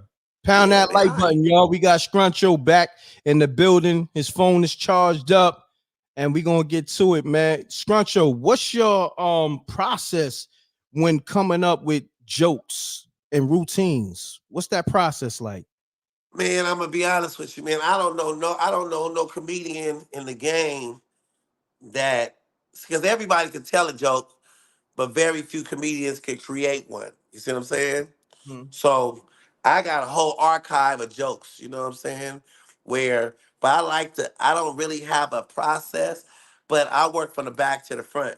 Meaning, like my jokes come in a punchline form. You know what I mean? Then I'll come and set up the setup to it for the punchline. You know what I mean? To get to it. You know what I mean? So I Give might us say, give us example. There you go. um, like like for instance, like when I talk about how my son, how when I first met him, he was like, 14, and he ran up on Mhm. me with his shirt off, and he was like, "What's happening? You know who I am? You know who I am?" And immediately, tears came to my eyes because I knew that was my son because he looked more like me than me. You know what I mean? Mhm. And I was almost just wanted to hug him because he had his little starter kit muscles and shit. You know what I mean? But I also knew he was hurt, and I knew he was mad. So sometime in life, you can't build nothing until you break him with the truth. You know what I mean? Mhm. So I told him, I said, check this out, homie. I know who you is. I said, first of all, I don't like your spirit. I Mm. said, second of all, the one thing you and your mama got in common, I don't know neither one of y'all. You know what I'm Dang, saying? praise. You know, and the raw truth is funny. And then I told him, I said, but I said, and before, and I said, before you was even thought of, your mama loved me first. And she Mm. only had you to keep me. I said, but guess what, son? I don't even know your mama's last name. I don't know her favorite colors. If I Dang, seen her in broad daylight, I wouldn't even know who the fuck she is. dang, you told him that? Yeah, but I told him this too. I said, so so you can be mad at me. I can accept that. But think about this though, son. You mad at me for fucking on strangers, but you ain't mad at your mama by having a baby by one. You know Dang, what I mean? that's fire. Hold on, I gotta bust a shot on that one. Hold on. Yeah. Shot. I said so. Right. Yeah, but because but at the end of the day, you my son, and I want to get to know you like I know any of my kids. You know what I mean? I said, but here go the rules. A, we can hug it out and figure it out. You know what I'm saying? Mhm. Or we can B, you can take your starter kit muscles and you can get to swinging. You know what I mean? I Mm. said, but if you choose A over B, remember this: I didn't chase your mama, and I'm not gonna chase you. I told him, you see me chasing any of my kids, it's only for two reasons. Either one of y'all to hit the lotto, or I need a kidney. Facts. I said, but B, if you choose to hug it out, man, I treat you like, I want to love you, give you anything you want. I said, but if you start swinging as a man and a young man who bleed my blood. I swear I respect that because Mm, I know you, because I know me. So I would never lose respect if you choose to catch a fade with me, right? I mm. said, but once you throw that first punch, all bets is off, and you need to know this, son. It ain't never too late for an abortion. Damn. Crazy. But, but, with that said and done, we hugged it out and we figured it out. And ask me where he at right now. We at. He in infantry, first class corporate infantry in the U.S. Marines, first class corporal. You know what I Mm, mean? Hoorah! You know what I mean? mm. Right now in Florida, and was graduated to hit his class. You know what I mean? Top platoon, special forces. Man, come on, Salute. man. Infantry ain't no joke. Man, Five my star son is the salute. bomb. You know what I mean? 5 star salute. Yeah. Star So, sometimes I rather, cause my dad was like that. My dad, one thing about my son, and the one thing me and him got in common, right, salute. is my dad gave me the same thing I gave him, right, which was neglect, right. Mm, mm, but, but but here go the good part. It was that neglect that built a substance and a character in us that's didn't come from an abundance of love. I mm, feel like too much love is worse than no love at all. You know what I mm, mean? I'd rather take somebody. If it was up to me, I wish I'd have dropped all my kids off in the middle of the ghetto and came back when they was 14 to 15 years old and let them get some life under them. You know what I mean? mhm, Because when you stop people from living, they're going to live on you. They're going to take it out on you because they ain't got no experience except what they're going to get off you. But I think abandonment is a beautiful thing at times. mm. That's deep. Yeah, That's deep. Wow, I ain't never heard that. That's deep. yeah. Mm, Because guess what? if I t- if we in downtown LA and I walk you all through how to get all the way to Long Beach, right? When we get to Long Beach, you're not gonna have respect for the journey because I carried and showed you the whole way. You know what I mean? mm, But if I dropped you off in downtown LA and you had to figure out how to get to Long Beach, you know what I mean? You're gonna be a different person when you get down there. You gonna have a different level of respect for your journey. mm. You Wow. know, but the problem with our culture is, you know, we don't know how to we defend tough love, not give it to people. So women don't like their kids to get disciplined. They defend them and protect them, and then they turn out to be exactly what you didn't want them to be. You see what I'm Mm, saying? that's deep. So Man, all I my like jokes that. and stuff come from my pain, my hurt, my neglect, my abandonment, my abuse, my everything that happened to me. God took all that pain. I was able to wrap it up and put it in my gift, and that's what separates me from everybody else. So I overcame. But guess what? I've been shot, stabbed, robbed, prison twice, Mm, every county jail in the country, hustled, slain. No, rob. I mean, rob. I did it all. You know what I mean? But the problem, like the industry, is this is why it's so important for you to understand God. God never judge you on the things you do. He judged you on the character that's in your heart. He know what's in your heart. That's why we look at people with the naked eye and you trust in what we see. So they're like, you know, I don't trust him. You know what I mean? But mhm, people say, well, God know your heart because we know real cats, real brothers. We do a lot of bad things, but God know we got to do real hearts. That's mhm, why we call the Israelites. We rubbernecked. God called us a rubberneck tribe. You know, we was hard headed, but He always loved our heart and our, so we was raw because He knew we had good hearts, even though we did bad things, right? mhm, But in reality, we not the ones you got to worry about. It's the people that hide behind the good things that they do with the evil hearts. You see what mm. I'm saying? That's deep. Yeah, so that's the level. When I get on stage, you know what I'm saying? I learned how to transform everything I talk. That's why these comedians, it's not they can't. I hate to say I'm better than there's no in my reality, there's no real thing as who better than who because it's different strokes, different folks, different levels, and all that. You know what I'm saying? But like cats say, a lot of these cats don't be funny. You know what I mean? For example, you take Barry Sanders, right? Mhm. My favorite running back of all time, one of the greatest that ever did it. You know what I mean? You know, and you could never take away his accolades, his titles, and the things he did, right? But guess what, Rec? I ain't What's finna pick that motherfucker up in the 24 draft. You know what I mean? mm? Because it's two kind of cats I don't mess with. And you know what it is? Who that? A finna do and a used to do. Mm. Because that ain't got nothing what you doing. And it's a lot of cats that's finna do something. They ain't never got on stage. They finna get on stage, been on stage 3 years and think they doing. That's you still doing it. You a finna do. And then you got these cats who did it. They got the accolades, got the title, got the money, got the fame. But where your jokes at? Mm.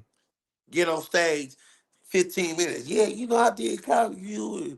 Yeah, I've been on I just got my award for all these old accolades. Where's the jokes at though? You know what I mean?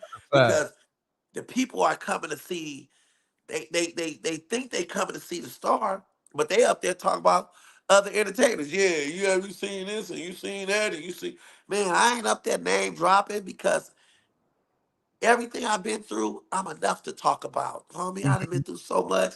And people want to see the victory in your comedy. You know what I'm Yo, saying? real quick, you saying what you just saying because shouts to the homie Lord Damon. He asked the question, Scruncho, where was you in prison? Oh, what was you in prison for? I broke the law. Hey man, no, I don't like. Listen, a lot of Mhm. times, man, when you prison is when I was in prison, I was in prison way before I ever uh got the bars in front of my face. Mm. My mindset was already in prison, and I was criminal minded. So I was already in prison. You just didn't see it because I didn't have the bars in front of my face. You see what I'm saying? So I was in prison long before I went to prison. You know what I mean? My mindset was in prison. You understand what I'm saying? Mm. So, Got uh, comedy, they got to, once people see my special, they'll realize why these gatekeepers been blocking me for so long. You know what I mean? See, it's one thing when people, you know, stop. Nobody can stop you, but it's different levels to this game. See, we old school cats. It used to be, it's not what you know, it's who you know, right? But it's a right. new level now. That's not. It's a different level. Correct. It's a demonic level going on. Now Mm. it's not. It's not what you know. It's not who you know. It's what you know about who you know. Wow. So now information is king. So now you got to be careful because everybody gathering information on you. You know what I mean? Mm. Everybody gathering on information on you, and then they want to get in front of you, and then the minute they get mad at you, the bitch in them come out.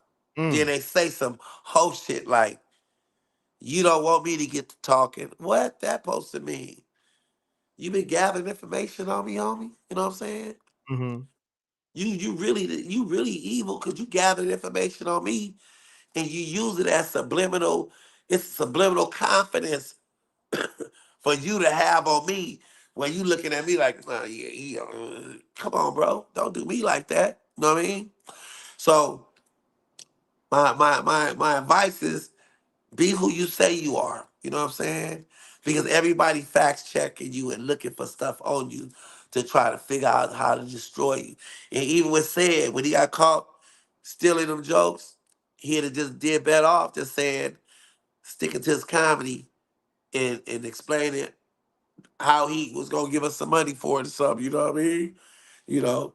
But he used his accolades, his titles, in his character and everything to pretend like he was the victim and you know and still lied even after the facts were shown. You know what I mean? Right. So but do that stop him from being a bad person? Because guess what? You talking to a cat. I've been in jail for robbery. I didn't Mm. stole. I didn't rob. I didn't lie. Fact, I didn't took everything except a joke. Mm. You know what I'm saying? Mm. You know. That's deep. So yeah. So so what? He stole a couple of jokes. So what? That ain't shit. You know what I mean? That ain't nothing. He ain't even steal them. He probably just took them. I'm gonna do that. You know He what I mean? he borrowed You it. know? Huh? He borrowed the pop locking and the the spaceship car Yeah, joke. he just Yeah. flipped them. You know what I mean? Yeah. But I'm authentic. I don't steal nothing, homie. If I steal something, you know, it got money signs and I like to, I'm gonna go for the bag. You know what I mean? If that's who I was. But last I went to prison, like the homie told me, he's like, man, what are you doing in here? He said, Mm. come on, Scruncho. He said, man, we all sit around and watch you on Comic View.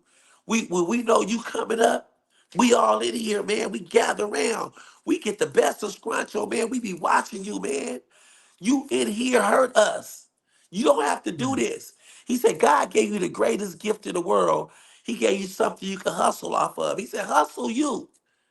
He said, you ain't got to do all that. He That's said, man, deep. get your mind out of here. He said, you in here now, but when you come back, man, I ain't gonna never be cool with you because you bigger than that. You know what I'm saying? And that conversation changed my mindset and got out the gutter. You know what I mean? Mm-hmm. And I just started trusting in my gift. But I didn't know the more, the better you are, the more they really don't like you. You know what I mean? And it ain't the people who, it ain't the people that you don't know that like you. It's the people that's the closest to you that's they keeping you there to make sure you don't eat. You know what I'm saying? Mm-hmm. And some cats give you crumbs when they can give you a slice, even though they got 5 loaves. You know what I mean? Mm. They get addicted to giving you crumbs. But you can't get mad at nobody addicted to giving you crumbs. You gotta be addicted to you gotta be mad at yourself for taking them. Because if you taking them, you can't get mad at the person that's giving you crumbs.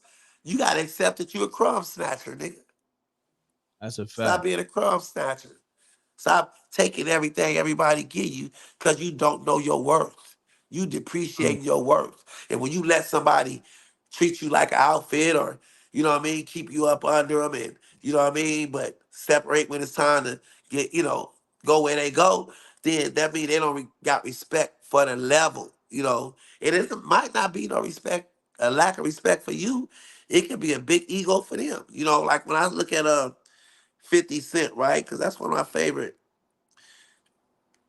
rappers because him and Snoop is probably the only rappers I know that's funnier than 90% of the comedians I know, right? Because 50 is raw. But but 50 will probably never fuck with a nigga like me because when you get to a certain level, you don't fuck with niggas like where you come from. You know what I'm saying? Because I'm a high risk. You know what I mean? Because it just don't work like that, bro. You know what I'm saying? You Mm-hmm. know, because you'll take somebody like 50 and DMX, P. Diddy didn't want to sign them to Bad Boys, right? Mm-hmm. But it wasn't because 50 and Diddy wasn't, I mean, 50 and DMX wasn't gifted. It's because they was real. And Mm. what that mean is they was real and Diddy was pretending to be what they was. You see what I'm saying? So in real time, he talking about he a bad boy, but it was never really bad boy. It was real gay. You know what I mean? Mm-hmm. He didn't want them two real dudes to find out who his boyfriend, who their boyfriend was, who his boyfriend was, because he knew that they didn't move like that. You see what I'm saying? Got you. So the best thing for Diddy to do is not sign them because he was not who he say he was. You know what I mean? Pound that like So button. We live with Scruncho. This is exclusive. Not to cut you off. We got somebody in the building. Her name is Sister Girlfriend Productions, I believe. Right? She got a question for you. M.reck, ask him when is he going to do his solo show? All I need was a hug. All I needed was a hug. oh man, it's crazy, man. I'm bringing back All I Needed Was a Hug this summer. I'm gonna do my special, right? And my special is called The Dark Side, the Black Sheep of Comedy. I'm gonna do that, and I'm gonna shoot that in. I got a show called uh West Comedy Jam, and it's a West Coast version of like Def Comedy Jam with a West Coast vibe. I got a female DJ. My Yo Yo is my female DJ, and we just Salute. gonna come to the stage, rock out, bring the comedians to the stage, right? So I'm shooting that right now. We all the episodes we shoot that in February. We shot some of the promos for the intro. Then I shoot I'm showcasing for my Netflix special because they want to see my material. So I set up the showcase where I'm gonna do two shows. I'm gonna do one show Saturday. I'm gonna do two shows Saturday and two shows on Friday. But the two shows I do on Saturday is gonna be different from the two shows on Friday because I want to show my range. You know what I mean? Got you. So everybody want to see that, and so uh, Leslie Smalls and Shauna Gar, they putting it together, and so I'm focusing on that right now. That once I get that Netflix special off, you know what I mean, and even though I go to Netflix or whatever it do, it don't matter because you know here go the way specials work, right? Any comedian that do more than four specials and don't put on or executive produce they feature acts that have been acting with them.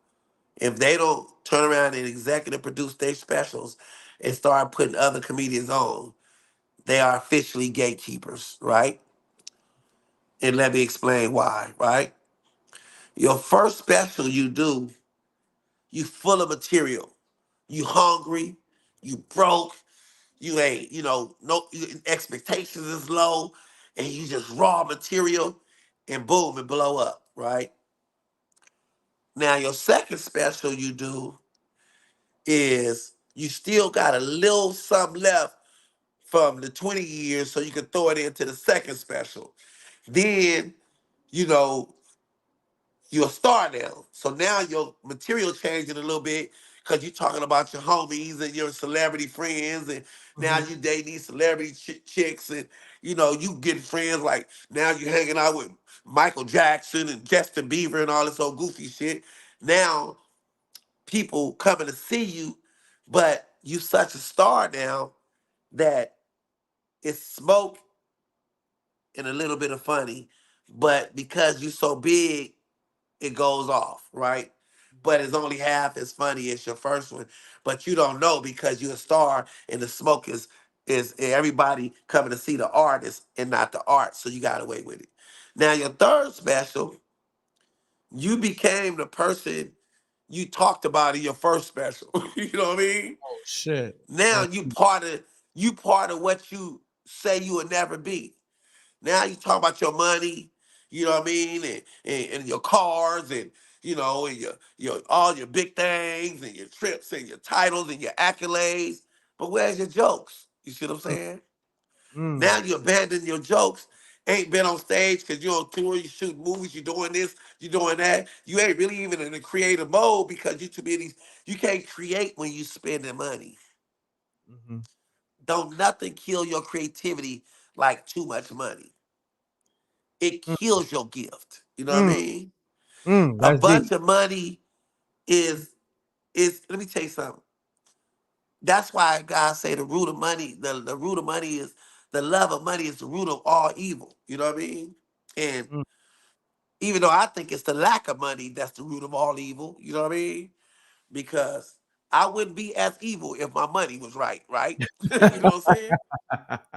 but but nevertheless, you know, you got everything now. Now you up here in Beverly Hills and you really mad because, you know, you don't even realize you really lost everything you are now, you pretending to be.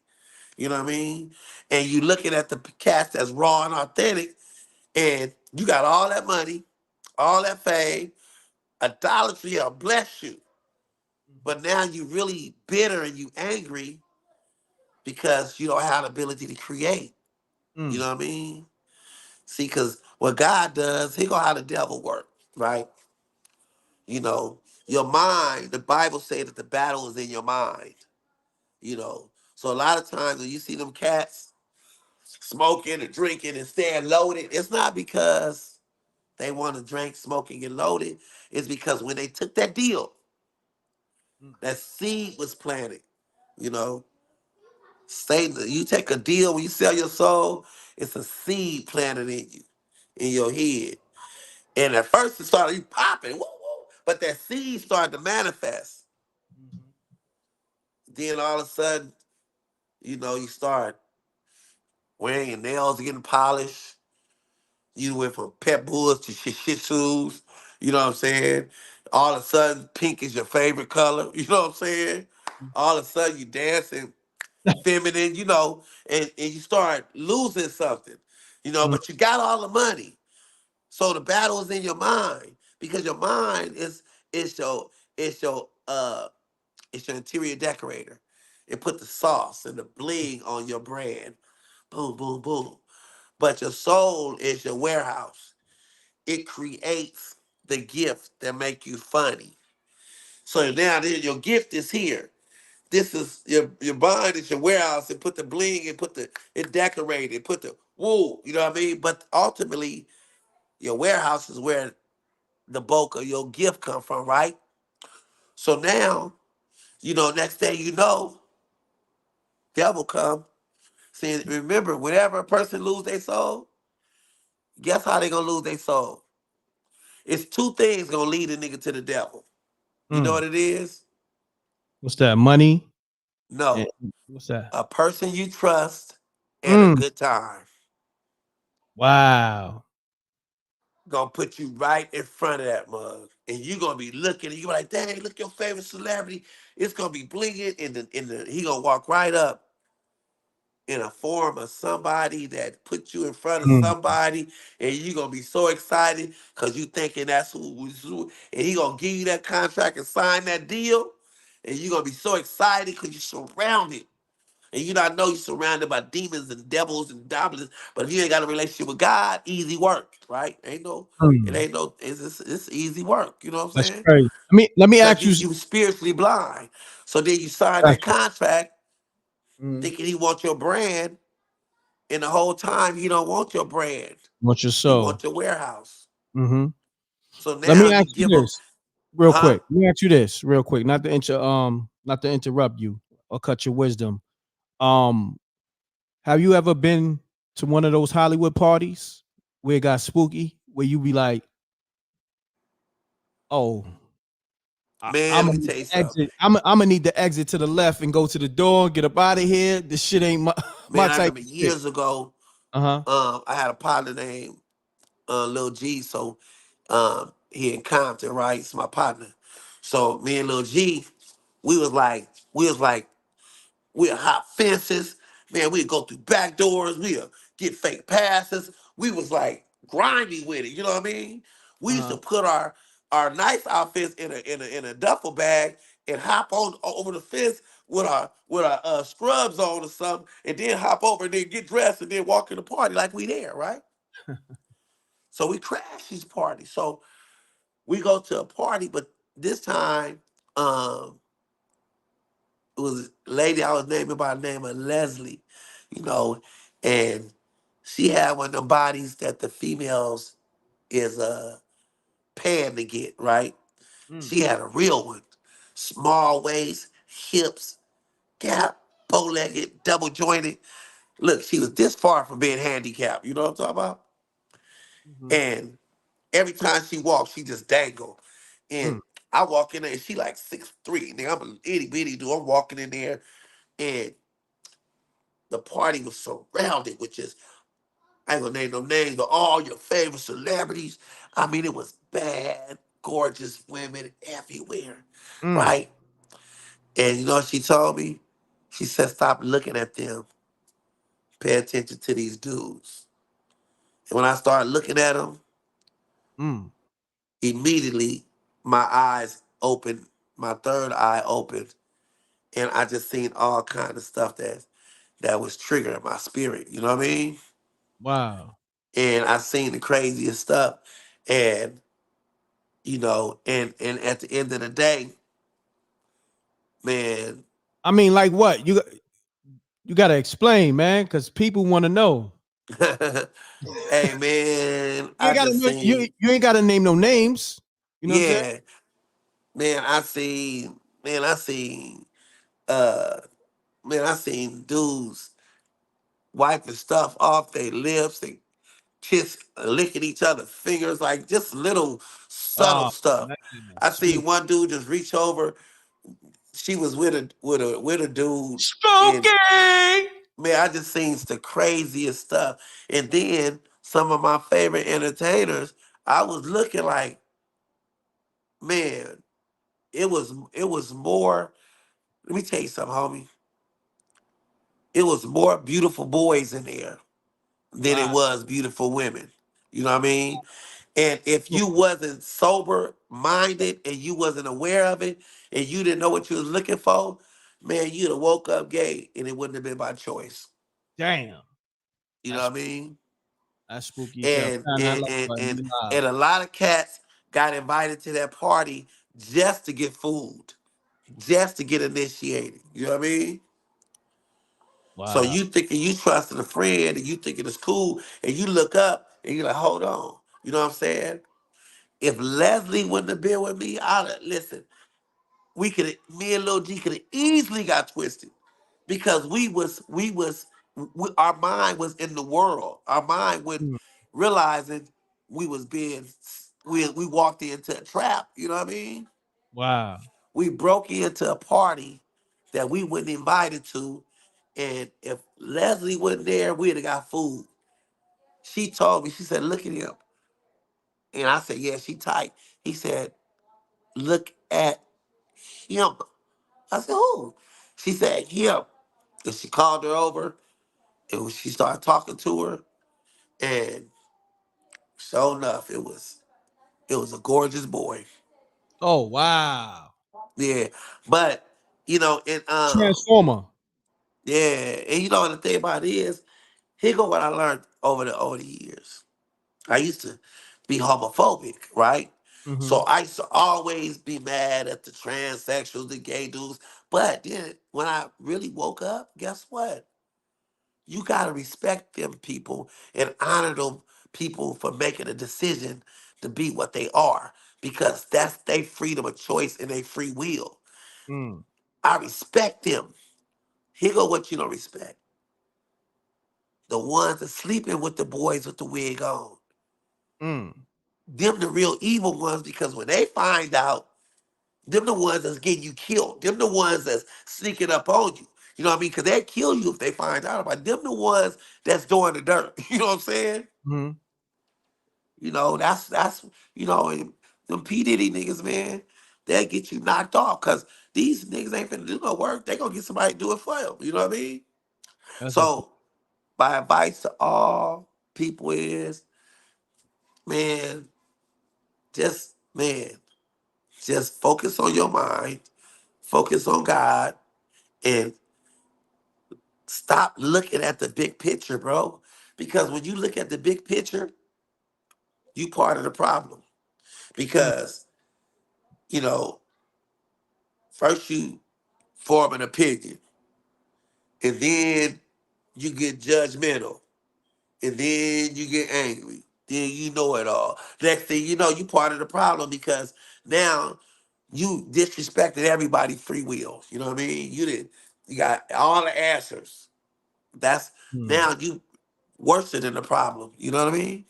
Mm-hmm. But if you just zoom in, zoom so close and focus on whoever in front of you, and you simply give them the spirit of love, regardless of their gender, their race, their status, their religion, they political views. None of that matters because it's not your business or your will or your free will. But if Mm. you just give them the spirit of love, no matter what race, what color, what religion you is, love is the only thing that works. And when you give whoever in front of you the spirit of love, and you do that to everybody you meet every day, then you part of the solution and you change the world one person at a time. You know what I mean? Now, and when you change the world, you changing yourself because now you teaching yourself how to love. And you can't love and judge at the same time. You Mm. understand what I'm saying? That's deep. Shouts to Lisa Jackson on the super chat. She put up a quote. What does it gain a man to lose his soul to the world? Money.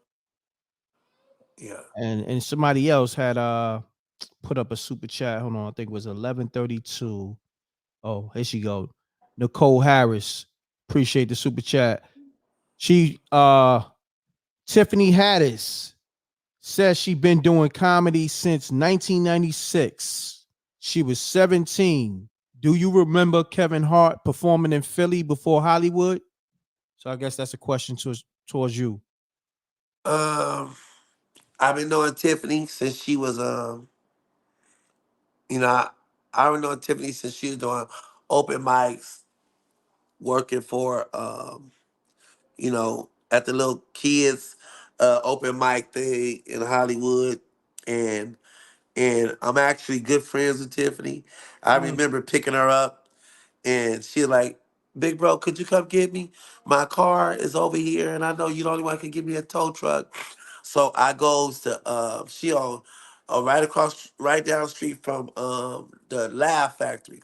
She had a red Geo Storm, a little hatchback, a faded red paint job, no Mm. hubcaps, toe Damn. up, and she was out of gas. Wow. So I gave her $100, put the gas, got her car towed to the house, gave her $100, called the homie, he had a tow truck. I got the car towed to the house for $40 from Hollywood to her house. No, matter of fact, I got it towed to the shop in Compton to my homie Ray Davenport. Let Tiffany use one of our car. I gave her $100. Then I was taking her to the house, right?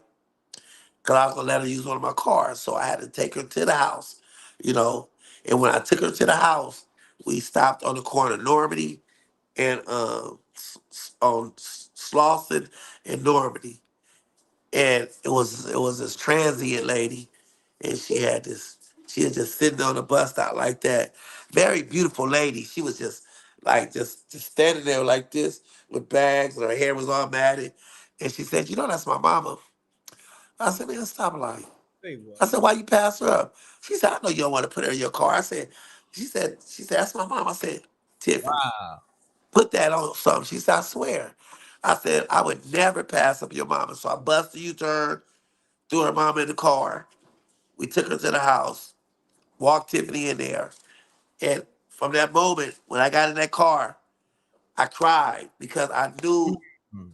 her mission was greater than mine.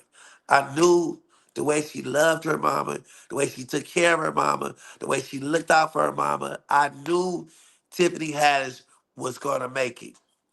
Tiffany struggled, and she was going from, I seen her drive all the way from, every week she'd drive all the way from Orange County, way in, like 50, 60 miles out, 70 miles out to get $150 to do the Laugh Factory every week.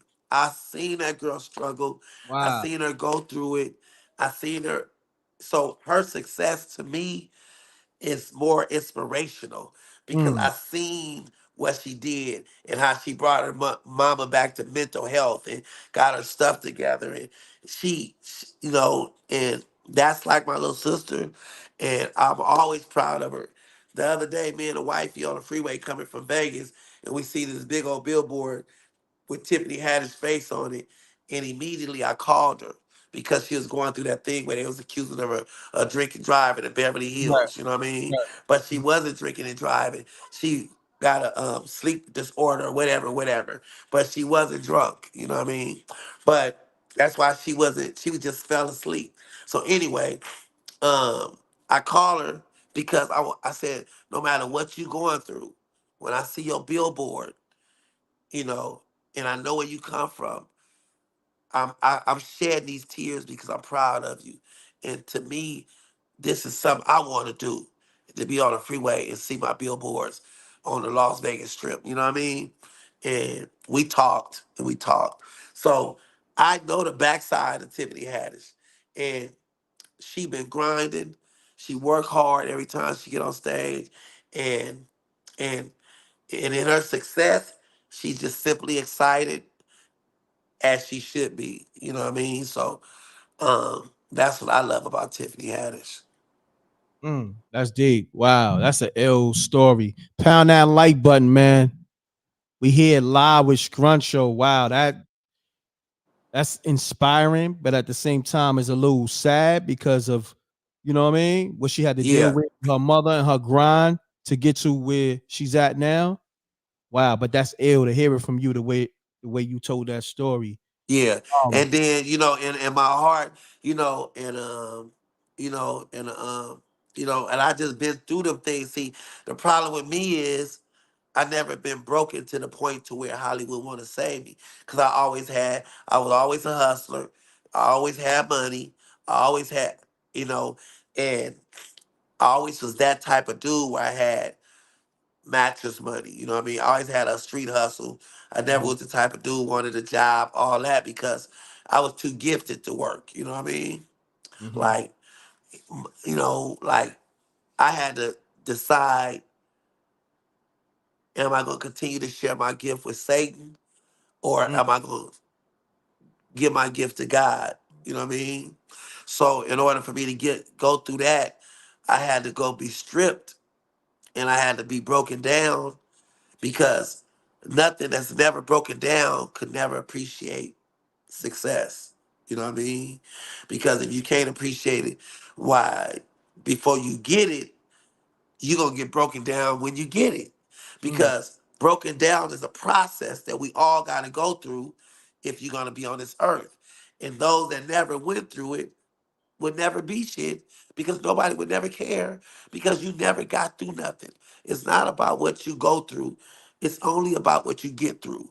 And people who ain't get through nothing, they, they that's weak. You know what I'm saying? But it's not a weak and all. She weak. Everybody don't got the strength to get through it. That don't make you weak. That just don't make you strong enough to get through it. You know what I mm, mean? But those of us that did get through it, you know what I'm saying? It's be humble and be blessed. And it don't make you no better than nobody else. But when God got favor on you, they can't stop me. Look, bro, I ain't got no. My social media is trash. My IG is stuck on 30.5, and it been there for 7 months. Somebody won't even let me won't even put my numbers up, and I got over 400,000 followers, but they won't reflect on my IG. I don't know how to change it, but mm, that's just the way they stop me. You know mhm, what I mean? mhm. Because everybody always trying to figure out a way to destroy you more than they trying to figure out a way to help you. People are more into destroying you than helping you. A person can see you, you know what I mean, and they could be at the top of their game, and they won't help their favorite comedian do nothing. But one person say one thing about him, they'll spend $100,000 to make sure he don't work. You know what I mean? That's Right. the evil you surrounded with, because nobody. Two things people don't want to hear. They don't want to hear your good ass news, Mm, and they don't want to hear your good ass nothing. You see what I'm saying? got you. So you have to, and it's not the people. you know the least is the people you know the most. You know Mm. what I mean? So, and my advice to everybody, man, just stay prayed up, because you look at cats like TD Jakes and all them, and cats who going through it. But at the end of the day, you don't put your trust in man. You know what I mean? You put your trust in the word of God. And God, everybody in the Bible would, a lot of the prophets was, Noah was a drunk, you know what I'm saying? David was a killer and a womanizer, you know what I'm saying? So ain't no everybody fall short of the glory, and God don't like using. Soon as David slayed Goliath, he had to go back to finish his chores. You know what I'm saying? So we all fall short, and I don't know what TD Jakes did or done or whatever, whatever. But you still gotta pray for everybody. You know what I'm saying? And you know, but be careful about worshiping titles. You know what I mean? Because I come from an era idolizing. I wanted the money, the power, the bitches, and all that. But now this is an era of titleizing. We worship titles. Well, They went for you titleizing. saying that? I got a question from the homie Jose, aka Zesty, Big Zesty. Uh, he said, "Would you ever wear a dress?" Man, you know what? One of my partners that I respect as an actor, one of my favorite, actors, he got a role. And the third role somebody sent me, and they always, and it's like, you ain't gotta wear the dress, but you a rough dude, you get out of jail, but you will fuck a nigga now. You will do this to a. And I'm like, and and like with me, man, the one I don't disrespect cats that wore the dress because you know, if that's their talent and that's their art, because I can't disrespect them when I was laughing at them every time they had on one. Like, Shanae and Geraldine and, all of them, man, it was funny. But no, I would never wear a dress. Hmm. Nigga, not on, no, nigga, man, listen, homie, listen, man, in the Bible never say never. But man, if you see me with a dress on, somebody put it on me while I was in my casket. You better believe that part. Hmm. Wow, that's deep. Shots fired. Yeah. Real quick, because you mentioned Tiffany Haddish. What's your take on her and Cat going through it right now? Because I know you friends with both of them. You know what I mean? Heard who? Her and Cat Williams, they, currently throwing shots at each other right now. What's your take on that situation, being that you mutual friends with both of them? Well, I know it hurt Tiffany because she loved Cat. You know what I mean? Mm. But if I had to say why Cat throwing um, darts at her is because Cat probably feel because Cat loved Tiffany. He rocked with her, so he probably like, why is you loyal to Kevin and not me? Because Mm. Cat always had love for Tiffany. You know what I mean? Mhm. So when you pick a side, you know, then you part of the casualty. You know what I mean? So and you know, and that's my take on it. But in my heart, I know she loved Cat. You know what I mean? Wow. But from Cat perspective, he probably feel like you rock with that nigga Kev, and we wooty wooty woo. You know what I mean? So Mm. you Gotcha. know, Mm. That's did you deep. still see me? Nah, I can't see you. I Oh, can there see you you go. now. There you go. That's deep. Yeah. So Wow. that's my take on it. But I know Tiffany loved Cat, and Cat probably got love for Tiffany's too. You know what I'm saying? And but and that's just the way it is, man. And everybody warm right now. But I think it's one thing that Cat shook it up. He shook up the world, man. Yeah, he did. And I and and he kicking down doors for cats like me Correct. because I love he shook the world up because guess what? They had it blocked. The ones they had a lot of gatekeepers that they shook open the door and rattled their ass. You know what I mean? Mm-hmm. And he didn't kick down doors. He didn't shake it up. He blew the ceiling off that motherfucker. You know what I mean? And the Facts. people that was in that safe ass position, they mad. They all rattled. You know what I mean? And Mm. but now they open the doors like cats like me. And out of all the ones that I think is like one of my favorite comedians I hate is to see them argue with. Like I love Faison. I think Faison and Cat on some levels they could be best friends. You know what I mean? Mm. I don't know where it went wrong or what happened, but they so you know like knowing all these people. It's like I know these two real niggas that really got a lot of the same views. You know what I'm saying? And Wow. so with me, I wish God put me in a position to be a peacemaker. You know what I mean? Mm-hmm. Like I'd rather see them be friends than to be enemies. You know what I'm saying? Mm. Because it's a it saddens me because at the end of the day, you know, but it's only and it's like black on black crime. We used to think it only exists in the hood, but in reality, it's more on black crime on the internet and in black entertainment than it Mm. is in the hood. You know what I mean? Mm-hmm. Shoot, character assassination is at its best.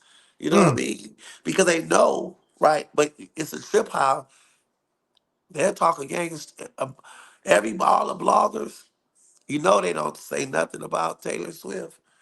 They won't say nothing about nothing outside of what they are. You know what I mean? Wow. You know, That's you know, deep. yeah. But with me, I'm a, you know, like it be sad me more to make me happy. But I think what Kat did was needed, though. You know what I'm saying? That was needed to Mm. wake up the culture. You know what I'm saying?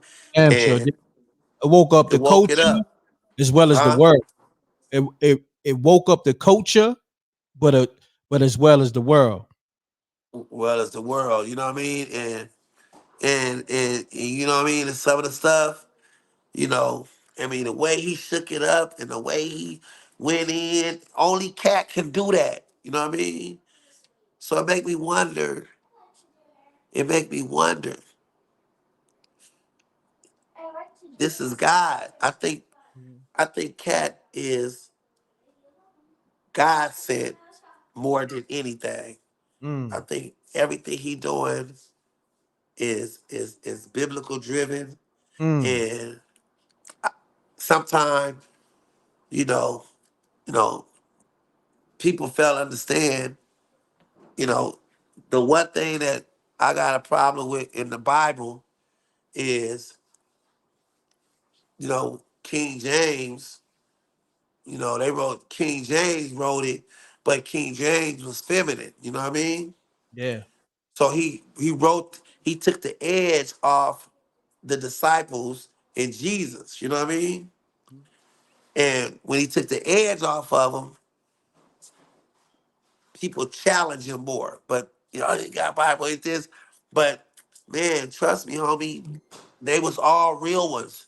Mm. Jesus, when they say you cast out spirits, you remember they say Jesus cast out spirits? In the Bible, they make you think Jesus like, thou shalt get out, flee, little child. Man, Jesus went like that. Jesus like, what you say? Get up out of there, Satan. You know what I mean? Nigga, you don't get your and the demons that just jump out of him because he remembered who they was when they was in heaven. Because when they got cast out of the heavens, you know what I mean? They see, because remember, you can't be on this earth without a body. You know what I mean? So a spirit don't have life without a body. That's why they do the sacrifices in in all these rituals and stuff. They need a body to sacrifice the spirit. So that's why when Jesus died, that was the end of sacrifices because that was the sacrifice. You don't need animals and all that other sacrifice and lambs and sheep. That was before Jesus, the resurrection of Jesus, you know what I mean? So now you don't have to do those sacrifices. Now any of those type of sacrifices is not of God. You know what I mean? Because Jesus already shed his blood. So once he shed his blood, that allowed you to have a relationship with God. You know what I mean? But Yes, sir. was it nothing soft about none of the disciples? Was nothing soft about Jesus? And everything in that Bible was black. Jesus was black. Moses was black. Israelites was black. Come on, man. That's why they love everything about us except us. Mm, This black skin, if it's not on stage, on the football field, it is the most, it's more wanted dead than alive. mm. We That's all deep. we not being, man, we not being targeted, man. Y'all tripping. Ain't a black man on this earth being targeted. We being hunted. You know what I Damn. mean? Woo. Everybody wanna come on, man. That's You know, that's deep. why, man, why we at, cause guess what, homie? 28% of why you know why I got out of California? Why is that? California is 28%, 34% black, right? Hmm. Do you know 28% of them is in jail? And it's only 6% black people in Southern California. And Mm, all these cats out here claiming they hoods and I'm from this hood. They talking that, but guess what? It ain't no black people in them hoods they claiming. They can't even go there. You know what I mean? We only assigned, it's only a few of us left. You know what I mean? But hmm. you gotta go, you gotta go to where black people go. That's why it seems like it's black people. We all know where each other be at. You know what I mean? But if you go around LA, you just go on the freeway and you just look around, ain't no black people driving. You see one, maybe two. You know, you go to the mall, you can't find a black person to be, you know what I mean? Black Mm, products don't, listen, black products sell better when they cross over than they do when they buy it in a black community. You know what I mean? hmm. So we gotta kill the race barrier. You know what I'm saying? And Hmm. the only thing that's gonna kill that race barrier is love and God. You know what I mean? And the one thing I love what Katt said, he said race is not the line. It's God and it's the other side. You know what I mean? That was bars. You know what I Mm, mean? Because mm, you already know what side I'm on. That's why I look like I'm rocking with Katt because I'm naturally on the side of God. You know what I mean? Because yes, sir. so even though I don't talk to Katt, even though we had talk, me and Katt like we'll see each other and act like we've been talking to each other every day for the last 25 years. You know what I mean? Well, when was the last time you spoke? Um, we had did a I haven't spoke to him since he had his Netflix special, Mm, and we went on tour together. And he was like, "Man, when I get off tour, I'm a produce, yeah, I'm a produce your special, Scrunch." You know what I mean? Because me and Cat have, man, we have high IQ, intelligent conversations, and his IQ is genius. You know what I mean? hmm. And everything he ever told me happened. Mm, And he just, you know, and most people, if you don't like him, it's probably because you don't know him. But if you know him, I just watched him give away. When I was in prison, man, dude was putting all kind of money on my books. You know what I'm saying? When I got out of prison, he seen me at the halfway house and pulled up in a limo. Boom, put that 10,000. He was always generous to my brand. You know what I mean? And and he always told me, you know what I mean? You know, I love. He said, I love you too much. to deal with you, long as you dealing with Mike Epps. You know what I mean? Oh wow. And but you know, but I he always stayed cool with me. He never disrespected me or turned on me. You know what I'm saying? But at the time, I was so broke and I was trying to stay solid that the money Mike was giving me was like the world to me because I needed that. It was feed my family. And then, um, uh, it took me a long time to just wake up. You know what I mean? Not that Mike ever did nothing wrong to me. You know what I mean? But, you know, as a grown man, I just had to know my worth. You know what I mean? Right. And so right now, I'm having the greatest success I ever had. I got specials coming out. I Yeah. got a, I got a sitcom coming. You know what I'm saying? I got tours coming, man. Facts. God, man, I'm blessed. I got a beautiful wife. You know what I'm saying? I got a beautiful kids. I'm humbled. I read my Bible every day, work out every day, pray every day, Mhm. eat right, and I still fall short. Mm, I still fall short, bro. I'm mm, still not shit. You know what I mean? mm, I still fall short, bro. And I still struggle got anger issues. You know what I mean? I can't stand disrespect. You know what I mean? I'm revengeful. You know what I mean? Um, shoot, man. I struggle with forgiving. You know what I mean? Like I fall short in so many ways, bro. You know what I'm saying? What's You the know, hardest thing for Scruncho to forgive somebody for? What's the hardest thing you struggle with? um, man, I just don't like if I get fooled by you. You know what I mean? Mm, Deceiving is worse than anything. When you yeah. deceive me, and if I really thought you was my friend, or I really thought you loved me, or you crossed me, or like that, really messed me up. You know what I mean? Mm, Like, you know, I remember one time I wanted to 50 was cause 50 is like, I don't know dude, you know what I'm saying? mm, mm, I'm just a fan of his brand, you know what I mean? But I always wanted to meet him because he got a I love brilliant minds and high mm. IQs, you know what I mean? Definitely. So I always wanted to meet him. So I had a partner that was close to him.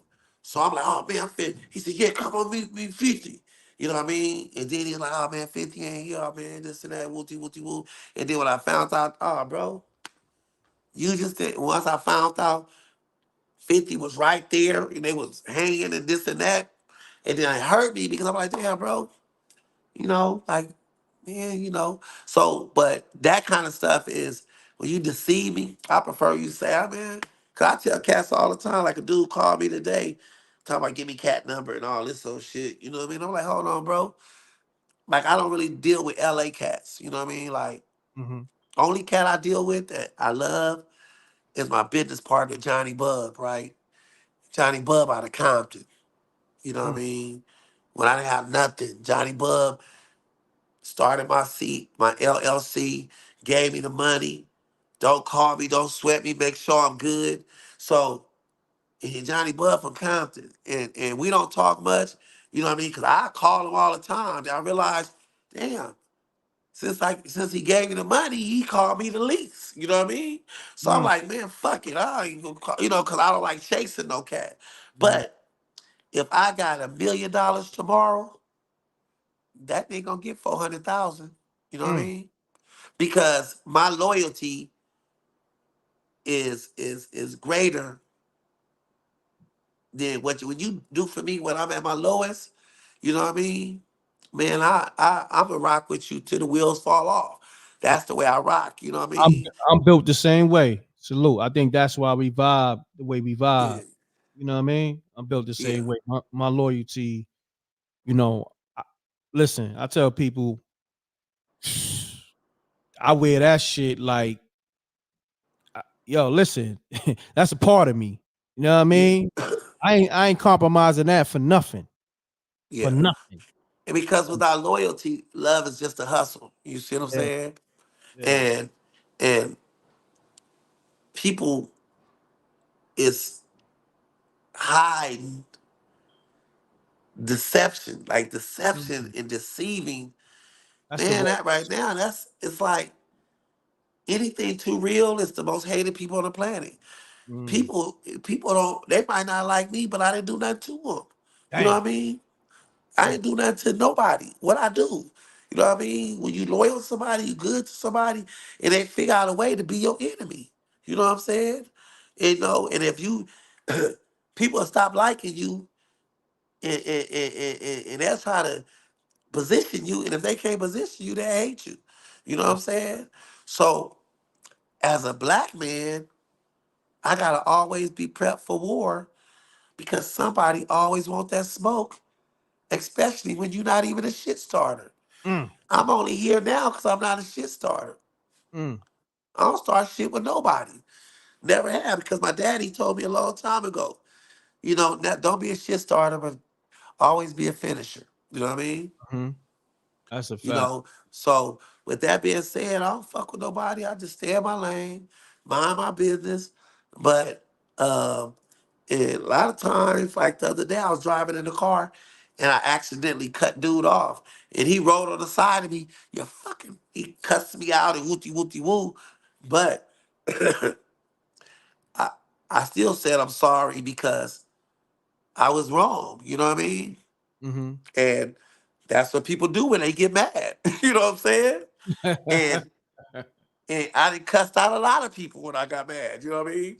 So why I'm gonna get mad because it's my turn to get cussed out? Yeah, You know what I'm saying? yeah. You know, and because I knew it was him venting because we all do it. You understand what It's I'm a saying? fact.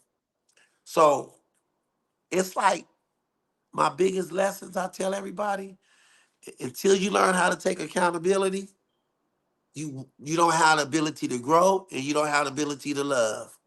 Mm. Period. Deep. Because if I don't take accountability, I still be mad at what somebody didn't do for me. I'm still angry because at the end of the day, I don't care how mad you is, ladies at your baby daddy. You can throw him under the bus. You can talk about him, this and that.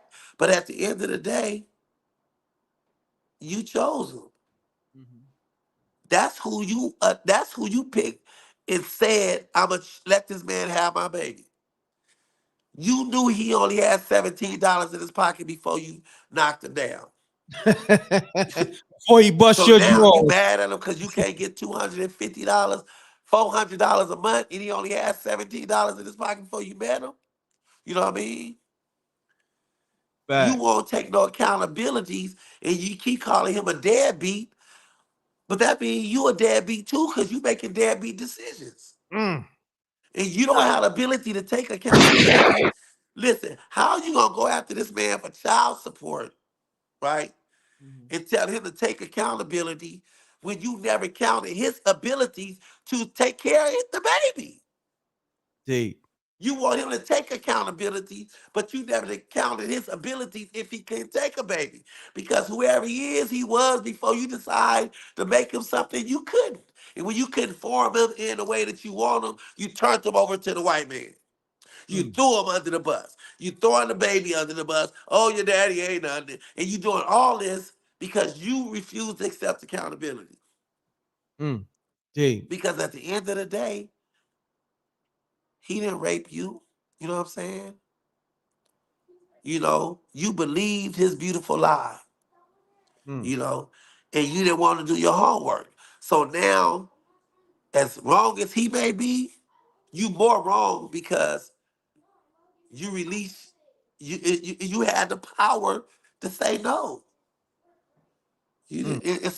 And vice versa. If that's who you choose to be your baby mama, don't get mad when whatever she do, she is what she is. It's your it's your baby mama. That's Don't a get fact. mad. Accept it. So when people start taking accountability, you cannot grow and you cannot love until you learn how to take accountability for your choices. But long as you choose to stay in Victimville, it's a whole community over there. In fact, that community, Victimville, is so proud. And all they do is trying to get everybody over there. Come on, girl. Come on, brother. Come on, man. Yep. Misery Love Company. No, that thing. Yeah, man. It's a whole community of them. And they all be on the, man, knock it off. It is what it is. Step your game up. Keep it pushing. Take accountability and keep it pushing. You know what I Exactly. mean? Yo, Scruncho, what's the highlight of your career? Give me, it could be one or it could be a few. What's the highlights that you look back and be like, man, I'm so proud of that. I know you proud of your, everything you went through, but I know it's certain moments that you be like, yo, that shit right there. Yeah, that was one of those special moments. Hey, man, it's when I realized I knew how to love, that was Mhm. powerful for me. You know what I mean? Mm. And when I realized, because knowing how to love is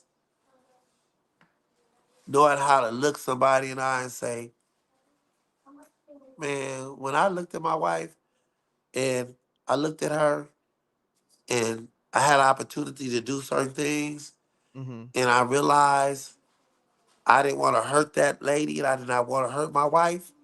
When I cared about her more than I cared about my flesh, Mm. that's when that was a proud moment for me. You know what I mean? That's ill. Is I would never want to walk in this house and look my wife in the eye and not be who I say I am. You know what I mean? Mhm. Because this house stands on the truth, not a lie. You know what I mean? So the way I get blessed by God is because I gave my wife to God as a sacrifice, as a completion to me as a man. Look, Lord, I completed myself as a man. Thank you. You know what I mean? And she made me one. She the crown that made me king. You know what I mean? And the crown's one of the queen. So when I know I got my wife like that, I know God gonna bless me according to how I treat her. You know what I'm saying? And when I treat her good when she not around, when I walk in this house, you know what I mean? I know I am who I say I am. You know what I mean? And That's men don't realize when you see a 50-year-old man and you ain't got no wife, you need to tell you something. You ain't no player. You know the devil got slick name for sins. hmm. Hustler, player, gangster. Mm. It sounds so fly. The name sounds so fly, make you want to be it. Oh, player, player. But in reality, you know what the layman terms of them names is? You a liar, a cheater, and a deceiver. Mm. And if you 50 years old and you talk about you a player, you not. You one of two things. You either a trick or a spiritual advisor. you know you Taking know us what I to mean? church right now.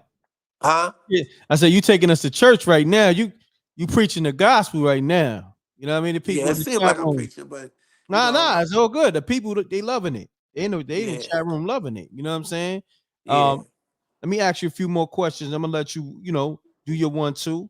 You know what I mean? yeah. Because people ask, oh, shouts out to the homie B52 Ghosts. He said, M.reck, ask Scruncho how many push-ups he be putting in tonight. Man, I listen, man. I don't. I wake up doing push-ups. I go to bed doing push-ups, and I Mm. get in 1,000 every day. I What? start off. I do about 125 off the rip. Then I go for about 125. Then I wait a couple of minutes. Then I go down to about 110. Then I go Damn. 100. Then I go 80. So I just do about 100 at a time. God damn, that's a lot. 1,000 a day? Yeah, I get about a rack in. That's Yeah, crazy. That's crazy, bro. yeah. But I've been doing it so many years that I have to You see when you get discipline. older, you gotta make sure this nest stay up. Cause once this motherfucker collapse, you rap. Homie, it's a rap. You can't rebuild that motherfucker, man. Once that motherfucker collapse, you done. You know what I mean? You see cat and then you see cats all like this, man. Nah, man, you gotta keep that nest up. You know what I mean? Oh shit! Once that bird chest collapse, it's a wrap. Hey man, especially like when you got size, man. Once your chest collapses as a man, you gotta go get a breast reduction, nigga. It ain't never coming back. It's over. For real. Yeah, that shit was funny. That shit was funny as hell. Yo. Oh man. Um, your top five. Well, you can say 10. Top 10 comedians. um, my top 10 comedians. Um, Eddie Griffin is number one. Wow. Um, Eddie Griffin was the first cat to take me on the road. Wow. That's Nobody got more knowledge and wisdom on life in the world than Eddie Griffin. mm, He the most prolific, underrated, dopest comedian on the planet, and he never relinquished the stage. So Eddie is number one. Um, um, I like Dave Chappelle. I'm not really a fan. You know what I mean? but you can appreciate his work. I think Mm, what I love about Dave is he brought the art of comedy back. mm, You know, his uh his timing and the way he tell a story and his high IQ. mm-hmm, You know, um, is he raw funny? No, but he cleverly funny. mm-hmm, He taps into a different part of your frontal lobe. You know what I mm. mean? And he's very brilliant at doing it. You know what I mean? And so I love his artistry. So I Pound that can't like say he button, one. y'all. Not, I not, can't get, say get. he one of my top tens. Um, I love Katt. I love Faison Love. You know, I think Faison is one of the most underrated comedians too. You know, and I think um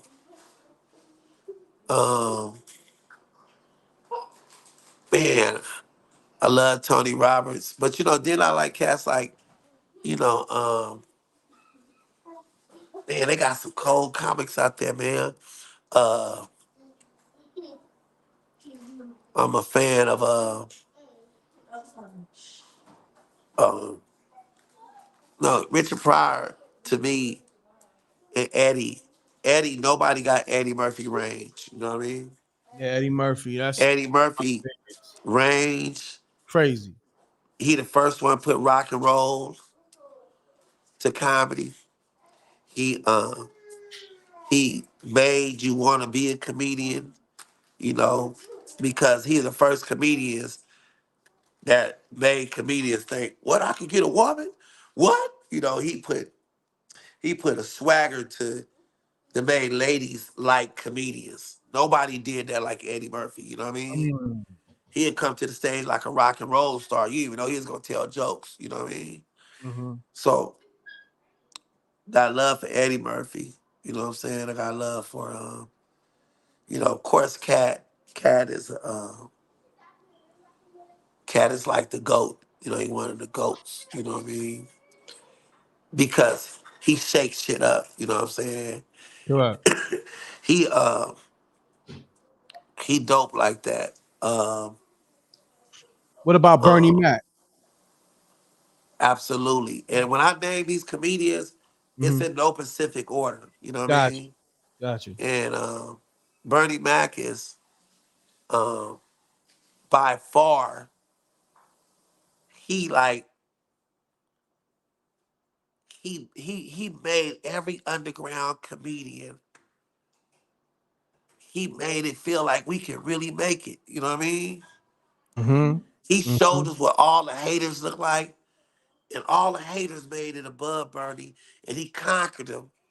And to me, I wouldn't be surprised. They probably tried to have him killed. You know, that's how much they hated his gift. You know what I mean?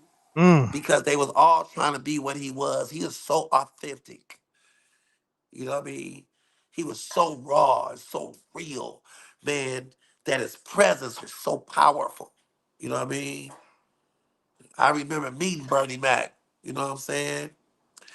And I've never been nervous to meet a man. Man, when he shook my hand, I like, man, Mhm.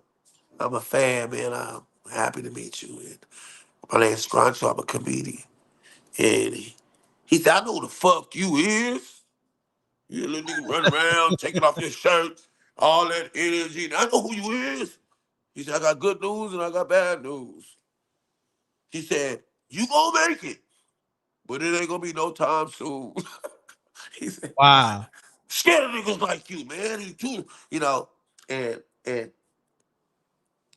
that moment with Bernie was like, man, you know, he was just man, he was just I can't explain how authentic he was, man. But he was like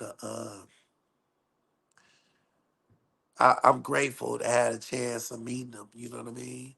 So I Yes, sir. love Bernie.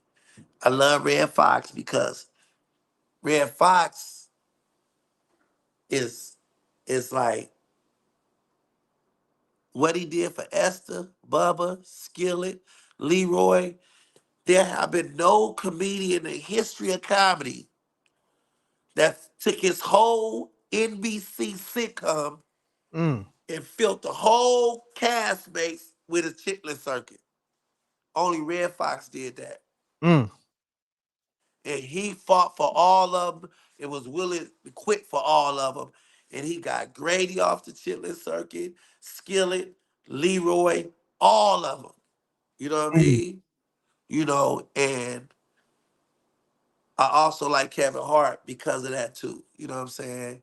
Mhm. Kevin is one of them kind of dudes where he always trying to be nice. You know what I'm saying? Mhm. I never seen him be mean to nobody. Every time I go around him, I see him talk. I don't give a fuck. He always super kind to me. You know what I mean? Always friendly, making sure you need anything, Scrubs. Invite me, make sure I come in. Cause I went to some of their stuff, man, and he always make an effort to make sure I'm good. You know what I mean? Yes, sir. And and and I love Kev for that. You know what I'm saying? You know what I mean? But so like I really do love all the comedians. You know, and then I like my New York niggas. Like when I think of Capone and and Talent Mm. and like the New York Kings of Comedy, man, Capone, Drew Frazier, Talent, and Rob Stapleton. Man, if it wasn't for them, Mm. I could man, the love they show me in New York is because of those four. Mm. They don't book me as much as they used to, but Capone, nobody raw than them cats. Man, Mm. those cats are so raw. I swear they been held back because ain't no reason in the world they raw than any comedians that's on top right now. Mm. Them four back to man is bananas. You know what I mean? Yes, sir. And every time I go out there for the last 25 years, man, they have me shining like a star. You know what I'm Mm. saying?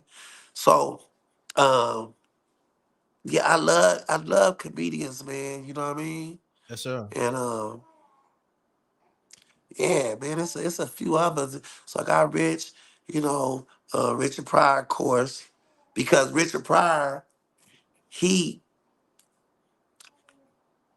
if more comedians like Richard Pryor, I have more respect for him because Richard Pryor, everything these cats hide behind, Mhm. Richard Pryor didn't hide behind none of that. Uh, he said what I am. You know what I mean? I'm gay. I sleep with men. You know, yeah, I been with men. I did the he took the race. He took The dress, he did everything we don't have to do right now is because Richard Pryor did it for us. Richard Pryor broke the door for all. Every comedian in the hood that want to be a comedy is because of Richard Pryor. You know what I mean? Hmm. He sacrificed everything for us to win. Yo, you know what's so crazy? You putting me on the game. I didn't know he messed with men. I know he put the dress on, but I Who? didn't. Richard Pryor. Yeah, he I didn't know said it on that. the special. You know what I I, mean? He said on it, but at the end of the day, he said it. You know, I didn't reveal that. That's what he said, but mm-hmm, he's so great that it never was an issue. Like mm, because hmm he man, Richard Pryor is the GOAT, you know what I'm saying? And Nah, he is a goat. because huh? He is a goat.